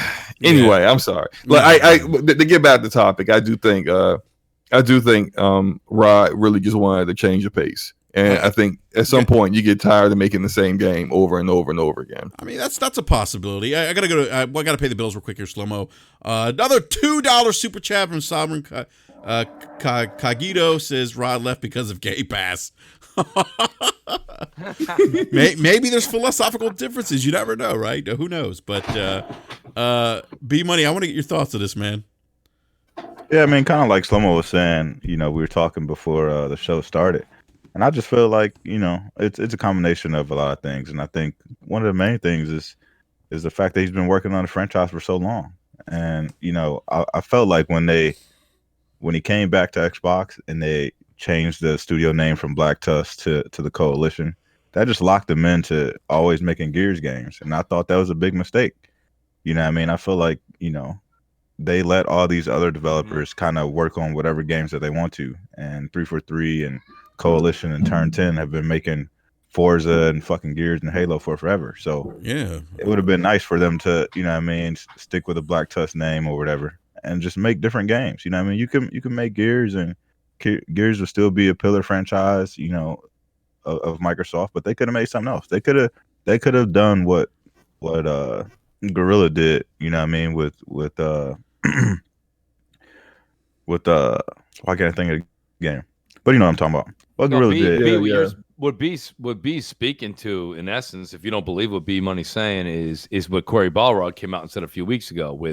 He did a short little video on Twitter and he put it out there and saying that it's amazing how Sony allows us to be so creative. And it's funny because Microsoft seemingly on Twitter and public media and perception right now is that they let people do what they want to do.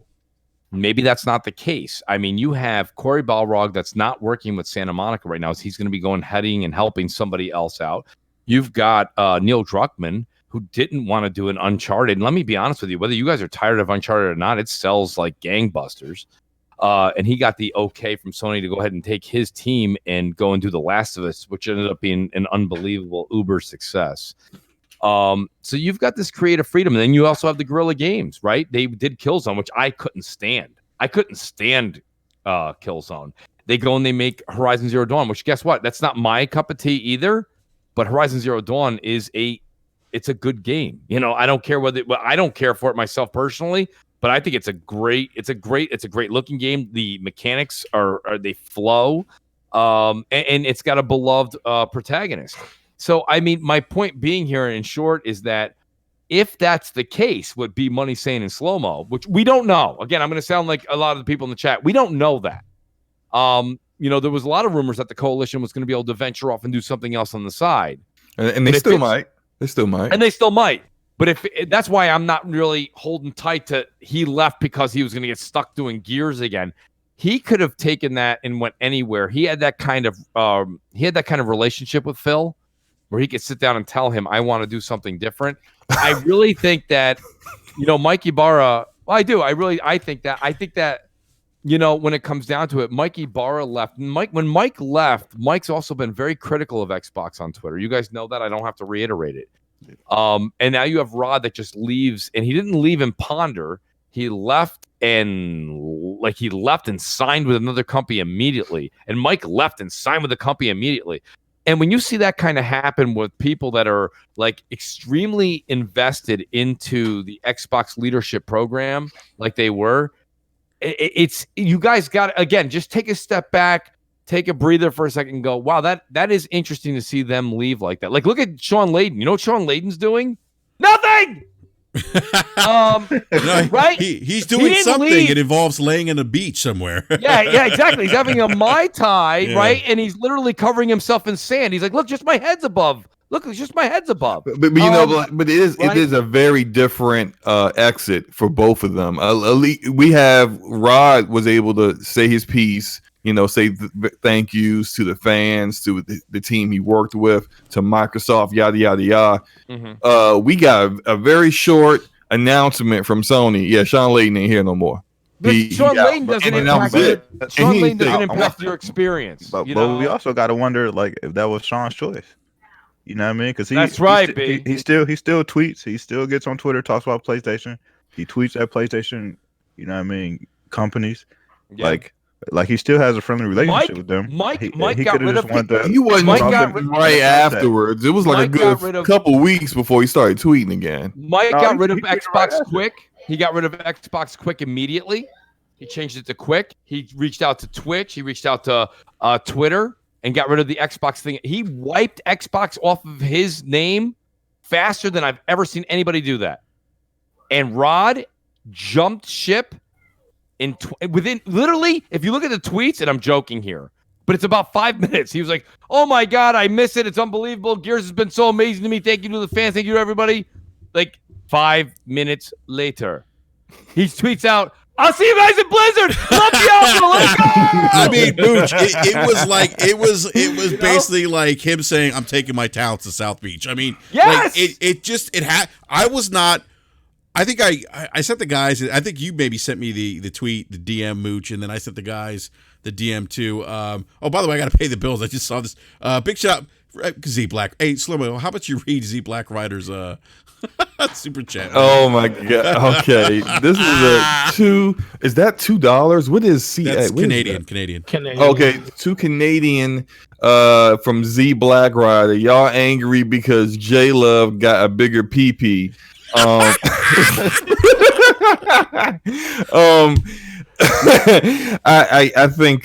think some ladies on Twitter will probably disagree with that.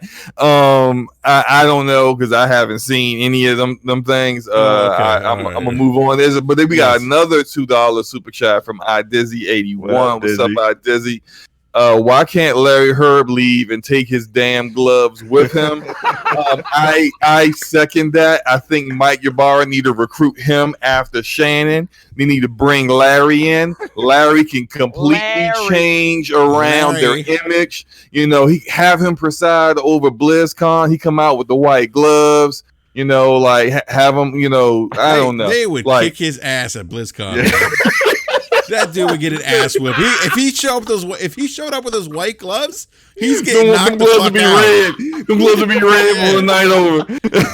Yeah, he's wiping his nose, trying to cover all his bruises, boy. By the way, we don't condone violence against Larry Herb. I just want to put that out not at all. Not at all. Like, not. We don't want that. I can't wait to read the comments. Them Blizzard fans are kind of crazy, though. You know? By the way, I can't wait to read the comment section after this podcast gets posted on the channel because people are going to be like, "Oh, you guys are Xbox haters because you don't like Larry Herb." We always get those crazy comments. Hey, big shout out. By the way, big shout out to Wilmy Hood with the awesome $25 super chat. Says, "Sup, panel? What's up, Wilmy?" By the way, we had a great show. We did a dual podcast with Wilmy and the Fortnite Gaming crew. That was great. Yeah, that was great. A lot of fun. We had a blast with those guys. We got to do it again. Wilmy, pleasure seeing you in the live chat. Thank you, sir, for the super chat. I appreciate you coming through, man. Yeah, no doubt. But Forte, what are your thoughts on this, man? Like, like to Mooch's point, like this is kind of funny. A guy tweets he's leaving. I think all of us are probably like, okay, we're probably not going to hear, his next landing spot or next gig for a while, and then literally like 5 minutes later, oh, I'm going to Blizzard. No, I think everybody's correct. I think this was something that was probably decided a week ago. Mm-hmm. So he was just sitting there like, okay, when's the right time to pop this news? I guarantee you Microsoft wasn't surprised by this. He probably let them know weeks ago about this. And on his way out, he was just like, hey, and most people just don't announce where they're going the same day that they leave. And I think that's mostly what it is. So I think that's probably what the disconnect for a lot of people are. I just think he's tired. Literally, you do one franchise for so long, it's time to move on to something else. And I'm super excited because I am a huge Diablo fan. That's probably the one game I played more than Destiny, and getting some fresh blood and fresh ideas under that franchise will be, oh man, it's pretty amazing. I just think overall, it's that time of year. Most people, when you come into a new generation, you see a lot of movement like this because people don't know if they want to be invested in that ecosystem or into that with that company going through another situation, another generation. So this is the best time to do it. I mean, Mike Ibarra, he has a good relationship with him because he was at Xbox. So it's interesting. I won't say I do think he poached him. I guarantee that was the thing. That was some backdoor deals happening before this even got to the point where he decided to leave. But I don't knock him for doing it because I feel like you do one franchise for so long, it's time to go. And he's not just. I mean, it seems like he's just Gears, but now he wants to make his way doing something else. It just comes down to what is Microsoft going to do with that studio to show that it wasn't just all Rod Ferguson's ideas that made Gears what Gears was. And then if you take what Cliffy B just tweeted out saying is in their court, he'll consult on it. I'm like, oh Lord, no, we don't need Cliffy B anywhere near this. Don't let that man nowhere near it. You know who needs Cliffy B? Blizzard needs to recruit Cliffy B over there. Yeah, but Mike Ibarra also recruit some choice members of 343 working on Halo.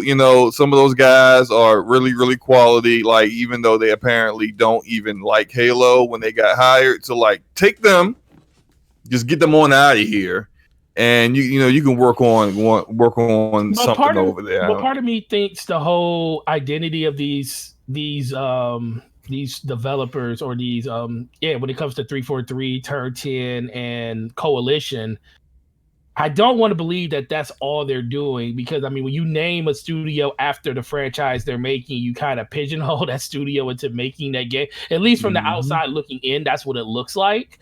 So I don't think that they are pigeonholed into just doing that. And if they are, that was kind of done before the whole restructuring of buying all these new studios and everything like that. All these new studios have the ability to make whatever they want to. And maybe it came back to, Rod saying, well, we're Coalition, and I think Microsoft just wants us making Gears games. Everybody else has the freedom to do whatever they want to. But when you got Forza, Halo, Forza, Gears, and those are the main franchises of your platform, I mean, unless they're willing to give those games rest, that's all they're going to be making. I don't see 343 working on anything outside of Halo for a while now, because it seems like this game is going to be a living, breathing world. And we know what that's like playing Destiny. So when's 343 going to have time to do anything outside of just maintaining Halo? And then we already know Forza your Forte, are you saying 343 is making Halo into a shooter? No. I hope not. Please don't. I don't need one of those. What do you think the Infinite means? I just think it's ever. I think Infinite means this is the last Halo. I don't think it has anything to do with a shared world. Forte, or anything. This game is going to give you diarrhea, man. Oh my God! I'm hoping among hope or constipation, one or the other. It's not going to be. I'm hoping among hope that this game is not a shared war game. I just want this. I just think that they're saying this is going to be the last Halo, and we're just going to add to this game going forward. You know what? I actually hope it is a looter shooter, because I have all the diehard Xbox fans that have said for so long they hate looter shooters, and for them to have to look at Halo and they're going to be trying to do that usual damage control, and they're like, but it's a looter shooter. I can't it's going to be really difficult. Like that though, we don't need another one. Oh, Slow-Mo, you just want to troll people, man. Why would you want? That's not nice, man. I don't want to. I just want to watch that evil on me, Ricky Bobby. I just want to watch people fidget as they try to pretend like they like a looter shooter. That's all. I just want to see that. That's all. I just look at that like, why would you want to follow after a company that made the game? Like Bungie already made the Halo version of a looter shooter. That's true. It's called we don't Destiny need 2. another one. Unfortunately, that's just the route they're going. I just hope it's a living, breathing world when it comes to this is the only game that we're going to update going forward. Pretty much like World of Warcraft, and that's what it needs to be. It doesn't need to be anything more than that. When it comes to the other franchises, they can iterate as much as they want, but just yo, Ryan Landis in the chat is killing me. He's breaking news. Bonnie Ross is going to Blizzard. Hey, I got it for the purpose of conversation. Though, you know what I find interesting though is because, I'm not saying that I have any inside knowledge into, Mike's departure and any kind of, NDAs or anything like that or non-solicitation agreements. Because often when you leave a company though, there is some kind of non-solicitation that is included in your papers when you leave, right? Which means that you can't actively recruit anyone from your former company to whatever company you've gone to. The company I work for now, that's very much true, given the industry that we're in. How much is that fine? I mean, you could probably lose your job, not lose your job. They could come after you basically legally. How much is that fine? I don't know. And Slow-Mo, you probably have seen these types of non-solicitation agreements. But they're usually in regards to, how do I say this, government information and not saying things. That's more like a non-disclosure. It's very different, and you can go to jail kind of stuff. So like that's not just that, but maybe because of the repertoire they all have with each other. I kind of agree with Slow-Mo here. I think in this case, it's kind of like when you have an NFL team still in the playoffs and they're like, well, we want to interview this person for a head coach position. They ask for permission. So there may be a case here where, there's not going to be any bad blood here because let's be honest, if a developer really wants to go and their heart's not on the project, that developer's not doing any good for you on your team, exactly right. So he's leaving one way or the other. Yeah. He probably asked for permission. Can I interview over there? I'm going over, and it worked out, and boom, that's the deal. Yeah. And to be honest, that what Mook said makes a lot of sense because if you look at like everything that we kind of see with like the atmosphere and the Xbox Game Studios, we're all looking from the outside in, but these guys sit around together. They do big Twitter pictures, having dinner together all the time, drinking wine and mimosas and stuff, and they very much like we're not about the no crunch. We're not about we're not about. They can't even have a Nestle's crunch in the building. Not one. And so it's just so that kind of laid back environment. I could really see Rod going to Matt Booty and saying, "Hey, look, I'm really kind of." Like I've been doing this for about 15 years now. No shade to you guys, and I think you guys are doing a great job. But I really want to change your pace. And if you don't have like another studio that you want spun up for me to do, I'm gonna go see what's going on out there. And I don't think these kind of guys are the kind of guys that be like, "Excuse me, no." Shut up and get back to work. Like they're not that kind of crew. They're probably told them, go ahead, but in the meantime, can you point to us, give us a short list of people to replace you on, from the coalition so we can kind of get them prepped and ready to go. Yeah, that's usually how that kind of stuff works. Yeah, that's why I think this isn't to us, this is sudden, but Microsoft and Xbox probably knew about this for a while. It isn't a coincidence that he released Gears 5 and Gears Pop is out, the two games they were working on. And once those games have been fully released for both of them, this comes up. So they probably were like, finish out the projects you're working on. Like Slow-Mo said, give us the short list of the people that will replace you. And we'll then make the announcement once this stuff is complete. And that's what he did. Mm-hmm. Yeah. Yep. So how do you guys? What's the impact of Gears then? I mean, do you think Gears is going to be? I guess lack of a better word, okay? I mean, Gears needs a break. Yeah. Gears this right here basically says Gears needs a break. Gears needs a break, and it's funny. You can take that a step further. Halo needs a break. Nobody wants to. Well, been on break for Halo 5 got a years. break. Halo They got a break. This is Halo's Gears- last chance right here, bro. Gears needs a break, and if you don't feel that way, just Gears 5 didn't do well. Wasn't that It your just game of the year, didn't do well. Mooch? No, absolutely not. Stadia was I wouldn't say No, it didn't Stadia do. was not either. I just Gears 5. Listen, Gears 5 felt like it should have been. Every game, you can say this about every game, right? Like, say The Last of Us 2. It's The Last of Us 1, but continued. Not really. God. Not really. And Gears 5, though, I mean, I put so much time into Gears 4 multiplayer, like not as much time as like the crazy, like the gearheads, right? But like I put enough time into it, a lot in my retrospect. And Gears 5 just felt like it was just a continuation, And I know they made it 4K. I get it. 4K But with muddy textures. It just felt like more of the same, and it was very blah. Nobody, and me and Enrique were having a really cool discussion before the show. And he liked where they went with the story. I didn't, but that's fine. Even if you liked where it went with the story, it was still, even people who liked it are like, I really liked it, Mooch, but what's the next subject? Like nobody really wants to keep talking about it because it kind of just fizzled. So I'm with Forte. Gears needs a break. Gears needs to go back to the drawing board, figure out what they want to do with this and how to regain interest from the crowd again. Yeah, I think Gears was. I think Gears 5 was fine, but this is me coming from someone. This is coming from someone who really only consumes Gears in the campaign. I don't really care about the multiplayer, and I know a lot of the complaints about Gears 5 is due to the multiplayer. And I mean, all that I don't really. The multiplayer was ass. That's why. Yeah, see, there you go. So this is kind of goes back to some of the complaints that we've had with 343, where with Halo 4 campaign, pretty good. Multiplayer, the worst of the franchise.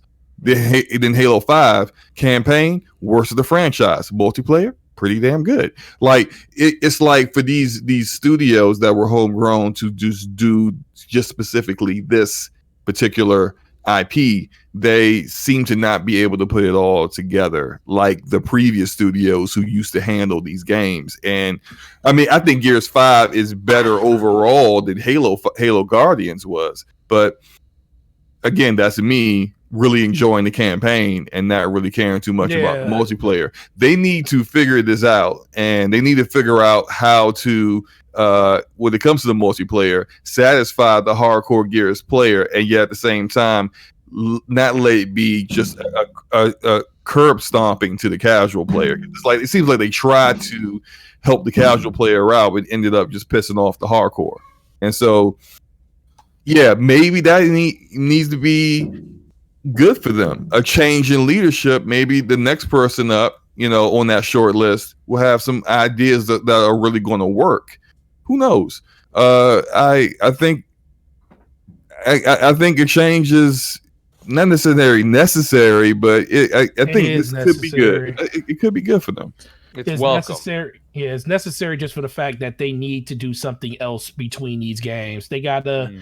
You got to make people miss a franchise. And when I mean miss it, like especially with the ups and downs of the franchise, I mean, that's why everybody was super happy when Halo got, pushed off where it'll be 5 years until we see the next one. And then honestly, it probably could be a little bit longer.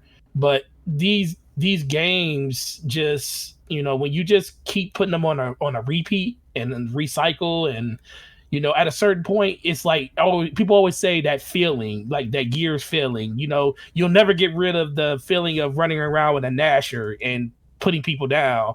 And that's what people love about Gears. You start messing with that, that's what people don't like about Gears. So you almost have to do like a complete reset and let the old guard kind of not fizzle away, but to the point where they're not the ones that's going to partake and play the game as much as the new people that bring in, because that's the only way you're going to innovate on the game, because they already showed that they're only willing to play the game one way.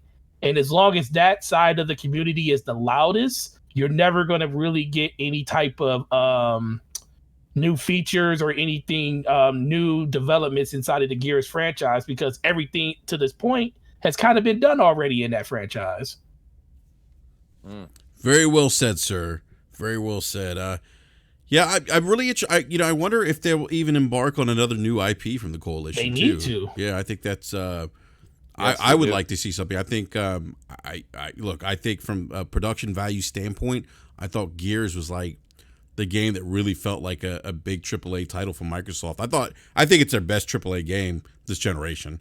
I know some people might say Halo 5, Forza. Forza. Ooh.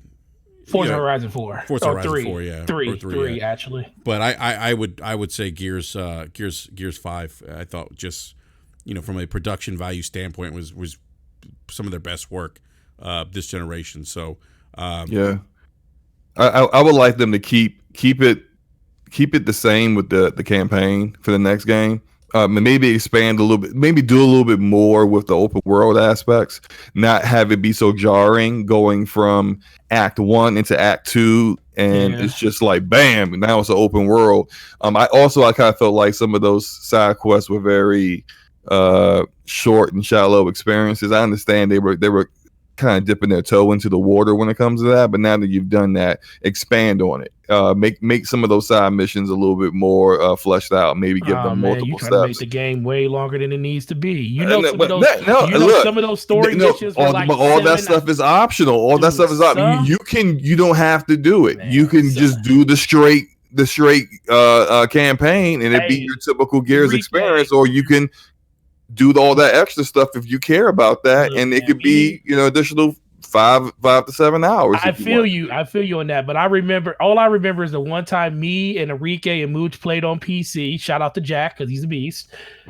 We played that one mission. Enrique kept trying to go to sleep.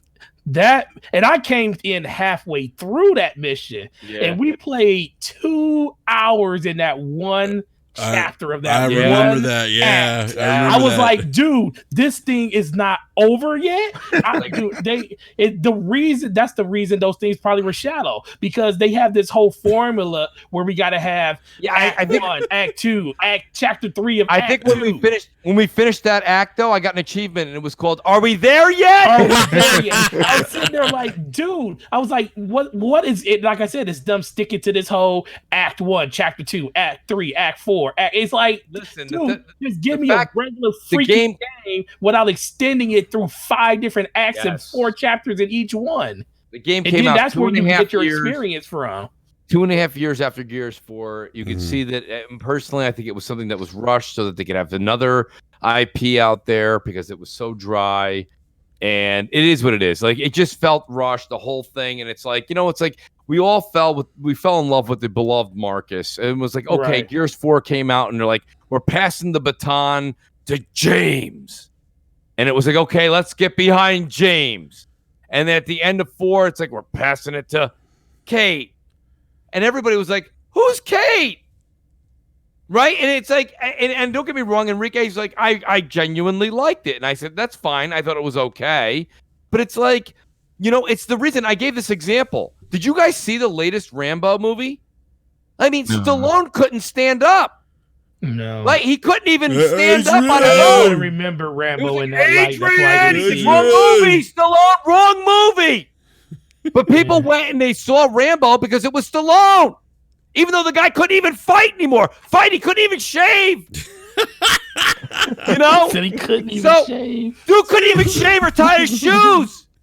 But people loved it because it was the latest Rambo. Listen, people are like, I'm tired of Marcus. Wait, Mooch. Who loved it? Apparently Rambo fans. The Rambo fans. All 12 of them. Loved it. But like the younger generation, they're like, who? Who's Rambo? Exactly. Who's Rambo? Exactly. Right? And see, so when you if you really want Gears to stay the top tier franchise that you think it is, you need to start making changes that actually that will actually be interesting to the younger crowd. Go from Marcus to James. That's a natural progression. But here's the thing: it's like just because you need to make a change, you can still make a mistake in the change that you made. And I think they made a mistake going to James just because he's Marcus's son. I didn't feel like James as being an appealing character. He just didn't see. Well, they didn't make him an appealing character, but the idea and the presence of the Phoenix franchise being passed down, that was a big deal. It was a huge deal. Yeah, but And you I don't can't. It think should they be made passed to any- you just No. because But they you made it not a big came deal. from And that's why somebody's Enrique balls. felt like that. None Look, of I none of think those that- new characters Yeah. were great characters though. That's Right. true, B. I'll give you that They- much. they- But They didn't make Cade important until Gears 5. that's the coalition's fault, though. Yeah, They didn't it's a make failure anybody- of the writing. It's like a good idea, but you didn't execute well on it enough to really sell it. And so, really, like to you guys' experience, where you was like you're doing the side content, and you're like, this is boring as hell. Like people play No, The that wasn't Witcher side 3. content, sir. That was the game. That wasn't even the side missions. It was just the No, main. It was the main mission. That was single player mission. Well, that's even worse. But look, never mind what I was about to say. I thought y'all would talk about some optional things that you didn't have to do. No, you talking about just the straight. Trust me, Enrique was trying to not have an optional and get out of that damn mission. He's like, I gotta get out of here. He's like, I gotta work in like 4 hours. We're like, just wait till and we the end, say, let's get to Enrique. the end of this so you can save it. And next thing you know, 2 hours later. Shit was 2 hours. It was 2 hours. I was like, oh my god. I just got my PC too, by the way. It's like one of the first games I think. But but I played on the PC. funny thing is, everybody here is correct, especially when they talk about just that direction. They could, like, the same thing happened with Halo with Locke. Locke could have been. They could have literally transitioned with Locke if they would have did it right. But then they completely foobarred the story I and agree. lied to everybody. Now everybody hates that I freaking agree. game. They could have made something absolutely just amazing with that. and Amazing if they would've did it right. They dropped the ball. They dropped the ball significantly on that one. You know what's funny, Moochie? I heard you say, like, they could have made better characters. I heard you say the same thing, Forte. So, what's funny is that I was thinking about, as you guys were talking about Gears, and B Money said some of the characters weren't very likable. There's a game that Mooch was telling me I needed to play on the PlayStation 4, and that was Days Gone. Mm-hmm. And I got to say, you talk about characters and getting some kind of attachment to liking those characters, well fleshed out characters. That game, despite some of its flaws, did that. And listen, and I'm not going to spoil anything, but I'm just going to say this to Enrique.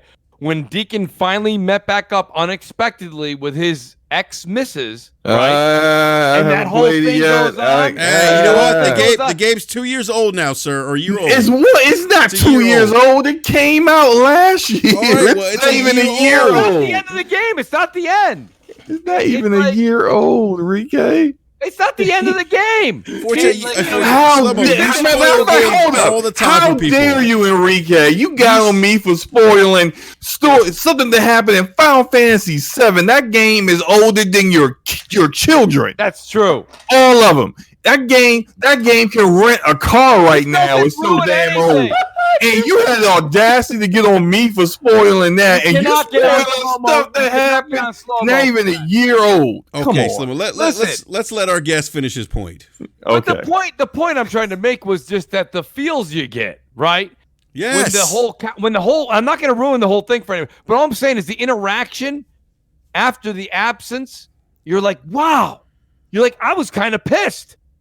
And Enrique, I think you were too. I'm like, we haven't seen each other in so long. This is the thanks I get. I know. I was like, well, wait a minute. I'm like, an apocalypse. And you know what? I took it like personal. I'm like, do you know what shit I went through? So did I. I was like, what is going on? But that's like, you know how many friends I had to make at different camps. But see, like, that's what I would have liked to see. And I saw a glimpse of it, I think, in Gears 5 towards the end. I did see that, actually, towards the end. I think you were just exhausted and you were kind of hallucinating. But like the Act 4 is very good, though. I think Act 4 is the best act. I saw a glimpse, but that's it's strong. It finished strongly. Yeah. But I know that they're completely different games. My point is that character development that we see in a lot of Sony's big AAA titles, where they flesh these characters out and they create these stories and they create this high level of emotional engagement, if you will. But it's not just that, Enrique. We saw that in the very first Gears game. Just how we were introduced to Marcus, the same way we were introduced to Baird. Mad World. Yeah, you know what I mean? Like, you're right. How we were introduced to those characters, we immediately fucking fell in love with them. Every one of them. And then when Gears 2 came out, we fell in love with the new characters that came in Gears 2. Mm-hmm. Even though a lot of them were short-lived characters, you know what I mean? You didn't see them in the following games and stuff like that. Like, we still cared about those characters. I mean, remember Maria? Maria. You know what's They wrote books based off of the original trilogy, like 3 or 4 books that are very good by the lead writer of the stories, but they couldn't write no books. But it was a woman, I think. Well, bring that woman. I mean, bring her in. I mean, seriously, like, because B's right. Like, they couldn't write books that people want to read based off of these characters. Like, I don't care about Dell and JD. I don't care about the shenanigans. I don't care about the shenanigans they get in together. You care about Dom? You care about Marcus? I care about Dom. Yeah. Yeah, I mean, I'm sorry, Forte. I just want to finish this point here real quick. So, I mean, B Money's right. Like, I didn't even think about that. Like, the first Gears 1, 2, and 3, more. I would say even more 1, 2, had that where they had these complex characters and, well, maybe not complex, but they had these characters who. By the way, someone said that OBJ said that the Gears characters look like the Buzz Lightyear from Toy Story. It's fucking hilarious. So I mean, but B's right. You had this emotional connection with Dom, with Marcus, and then first time you see Coltrane, Coltrane, hyped as fuck. Yeah. Like, man, who is this badass down here tearing up shit? Yeah, and remember the Mad World, that song? I mean, Jesus. I mean, that's like the magic that's been missing for the last 2 Gears, in my opinion. So that writer was Karen Travis. They need to bring her back. Name. She also wrote some Star Wars books and Halo books too. Yeah, is it okay to spoil the Halo books too. Is it okay to spoil the death in Gears 2? Oh, I mean, that's like over a decade ago. Are you sure? That's fine. With Maria dying, I mean that dude. I'm not gonna lie, I got choked up.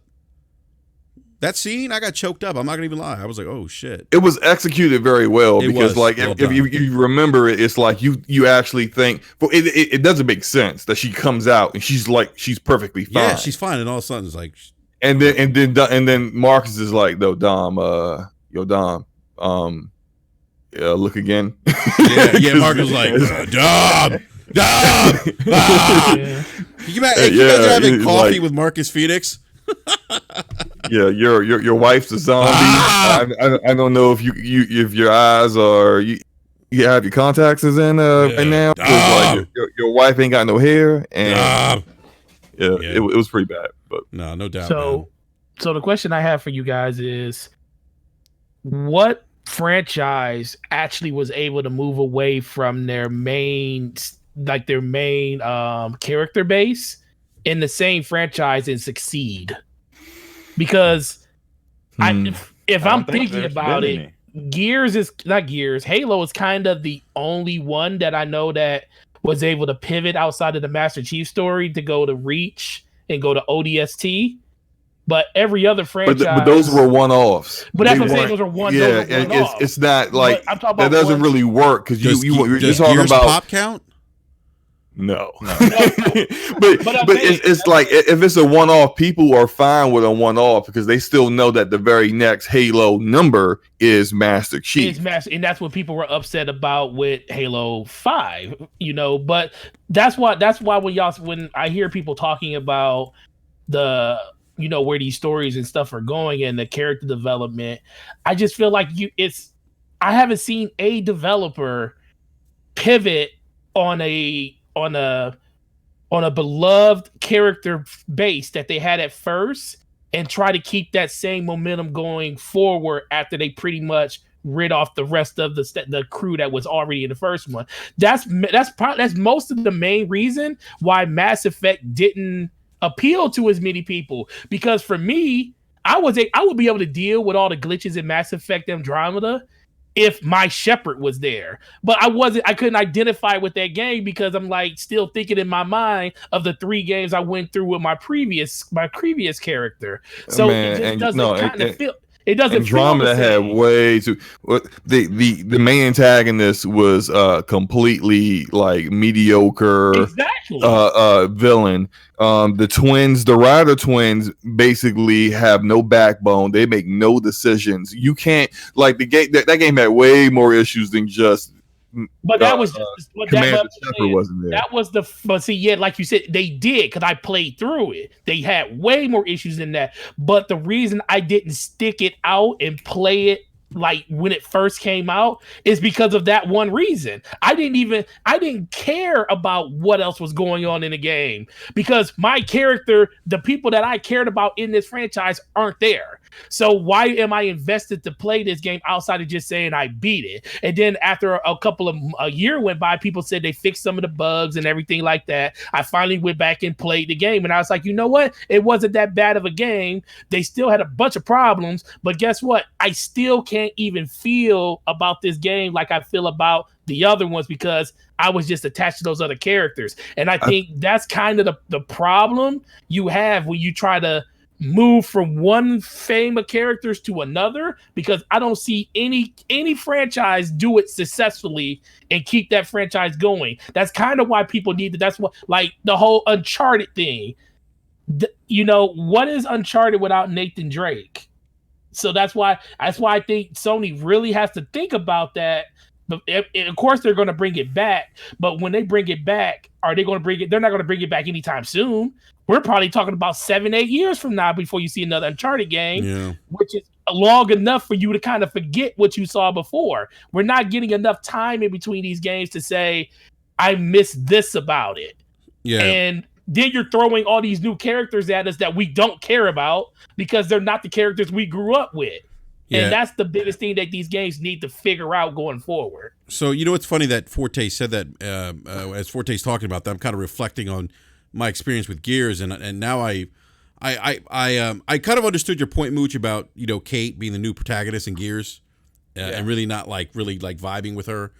But as we start talking about the experiences with Gears and going through that first trilogy with Marcus and all Dom and all those guys, I'm thinking, yeah, you know what? Now I'm kind of starting to agree with you now, Mooch. Like that's where we got invested. Yeah, exactly. That's everything. I don't care. It doesn't matter what we're talking about. It doesn't matter even if you're talking about Castlevania. It had to be a Belmont. You're right. It had to be a Belmont. It couldn't be a Mooch. I want to mention something that the Geeky Nerd has said in the chat. He's mentioning franchises, EA and Final Fantasy, that switch up characters. But that's like what I would say. They're very different stories, and they have a theme that every single game is a different. Like for GTA, each game is a different city with a different main protagonist. Final Fantasy is a completely different world in every single game for the most part. So they have established that, and so the fan base does not get attached to, even though a lot of them have gotten attached to like Final Fantasy VII's characters or Final Fantasy VI's characters, but they already know it. They already know, and they're already familiar with the fact that Final Fantasy, the next one, is going to be a different world with different characters and a completely different story. So when you've already established that is what the franchise does, then there is no backlash when people are like, "Where's Cloud? I want to see Cloud. I want to play with Cloud." Like, no, you already.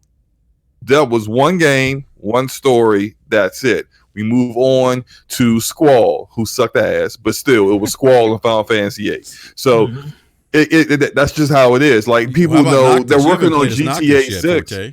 Or slow mo. Lightning in 13 and Noctis in 15. Well, you know what? Lightning is probably the only one they actually continued when they went from Final Fantasy. I don't know why. That's the only one. I don't know why they picked that one to be the one that they did a continuation on. Man, look, I haven't enjoyed trying to make Lightning famous. That's all it really was. They were trying to make Lightning famous. Yeah, they were. Yeah, I think those games were probably one of the worst of the Final Fantasy series. But Lightning Returns. Yeah. Well, gentlemen, it is getting close to the 11:30 hour, and I do need to get up early. And I just want to give a big shout out to everyone in the live chat. We had a great turnout tonight. Thank you so much, everyone, for the support this evening. It means a lot to us. Hit that like button. Subscribe if you haven't done so already. Hit that bell notification button. Let you know when we go live. I do rap rants every once in a while, too. And I want to give a big shout out to our special guest, returning guest, the Mooch. Mooch, man, it's always a pleasure having you on, man. Let everyone know where they can find you, sir. Hey, man, awesome to be on Brap. This is an amazing panel, amazing chat. Guys, everybody was just intertwined and having a great conversation. I think there was great conversation live on the air. There was great conversation going on in the chat. So I want to say thanks to everybody that's here. Thanks to Enrique for the invite and everybody on the panel. Guys, of course, we've got Crossfire 7 p.m. Eastern time on Friday. It's The Mooch 78 on YouTube. It's The Mooch 78 on Twitch. Check it out. We are going for the path to platinum on The Last of Us before The Last of Us 2 comes out. Nice. So we're rocking that before we move on to the next one. And again, just great honor to be here. Awesome show. Great debates, by the way. This is what it's all about, guys. I say this all the time. Nobody needs to come on to a show. Nobody in the chat, nobody on the panel needs to agree with everybody. But if you can actually leave a show and have a point and somebody festers on it and thinks about it, and it maybe blossoms into another show, or maybe it encompasses somebody into starting a new podcast. It's all great stuff. So great stuff all around. And thanks again, Enrique. Great show tonight. Absolutely, man. Thank you, man. And Forte, sir. Yo, what's Please up? let people know where they can find you, good sir. Oh yeah, man. Great show as always. Always great to be around family and Brap. Mooch, always. Another show, another day. Always love being around you, man. Thank you, bro. Appreciate that. Other than that, you catch me at Gaming Forte on YouTube and Twitter. And he's actually making videos again. Finally, right. Yes. Finally making videos again on a consistent basis. Got more videos going up tonight. Got one going up tonight. Going up one in the morning. Also, you can catch me on Friday with my man Mooch. We're gonna be on there on Crossfire. Yes. Maybe Enrique will show up in his in rare form. You never know. But outside of that, man, oh, you should have seen it. I actually was on. I forget who show I was on, and I actually said it. I was on prime time with me and Boom on Monday, and I even said it. Shout out to Brap. So if any of y'all think that man really is what we keep saying he is, he isn't. And people were in the chat like, yeah, he is, yeah, he is. I said, no, we just joking. He's not a drunk. He's a good friend. You can go back and check. I would say no. He's not a drunk. I was like, wait a minute, what are they saying he is? Not drunk. Let's wrap. We love. Yeah, they say hashtag bring back drunk Enrique. No, I'm like, no. Yeah, I've seen that going around too. People are. I was like, listen, for that. bro, the dude is my man's. He's not a drunk. We just been joking, and it's like, oh, okay. All right. Well, so I had your back, bro. So, Thank you. but yeah, just catch me over on all those different shows and Crossfire on Friday. Awesome. And we have Slow Mo the Spoiler Backslap. Where can I find you? I didn't spoil anything today. That was you, sir. So like when Optimus Code jumps on Twitter, he gonna be coming after you for spoiling games that he still ain't played in 20 years. But anyway, yeah, great show, man. I really enjoyed the conversation tonight. I'm surprised we actually really got to all the topics, because earlier today I was like, we probably not going to really hit everything, just because it was so much that came out today and yesterday, but we did it, and the show was awesome. Great chat too. We hit over 100 people watching. I don't know if that is a record. That's a record. Yeah. Woo! Nice. Yeah, man. But I love it, man. I want to do a cartwheel, but I'm too old for that now. So I'm just going to sit here in my chair and say, do it for you. Yeah, no, they didn't sleep right now. I ain't getting them up. I'll probably forget. Do a random cartwheel. I'm gonna forget by then too. So yeah, it's all good. Look, hey, set an alarm on your phone. Check out my YouTube channel. And also catch me on Saltiest Gaming's podcast tomorrow. I'm probably gonna be a little late because I got some things to take care of, but I'm gonna try to hit that too. And I'm out. All right. Last but not least, B Money. Yo, it was a great show tonight, man. I appreciate Mooch coming through. We had a great conversation, man. And like Mooch said, you want to be able to come to a show and at least leave with something to think about. So I think we did that tonight. Yes, sir. So great show. But other than that, man, you can catch me same name everywhere, man. B Money 101. I'll be on Twitter talking trash and on your local game console doing the same thing, man. So He'll be in the park. Awesome. Every Awesome. day. That's right, man. Hey, I have a question. Pull up, man. Pull up in the park. Oh, we Oh, got. I had to pull up. Yeah, I have a hold on. question though for you. Has everybody in the parks? Are they all still wearing their Laker gear in the park right now? Yeah, we still repping Kobe. in the Everybody park, out man. there. That's what's up, yo. I logged into the game the other day and I was like, All right, Holy hold on. Forte, crap. hold on for a second, man. We gotta No, go go ahead and ahead. wrap I'm up the done. show, buddy. We can talk about this after I'm done. after we end the stream. But thank you everyone for hanging out with us tonight. We'll be back next Wednesday, 9 p.m. Eastern Standard Time, and make sure to check out Crossfire on Friday at 7 p.m. Eastern Standard Time. Forte will be there as well. We'll catch you next week. Peace. Peace. bum, bum.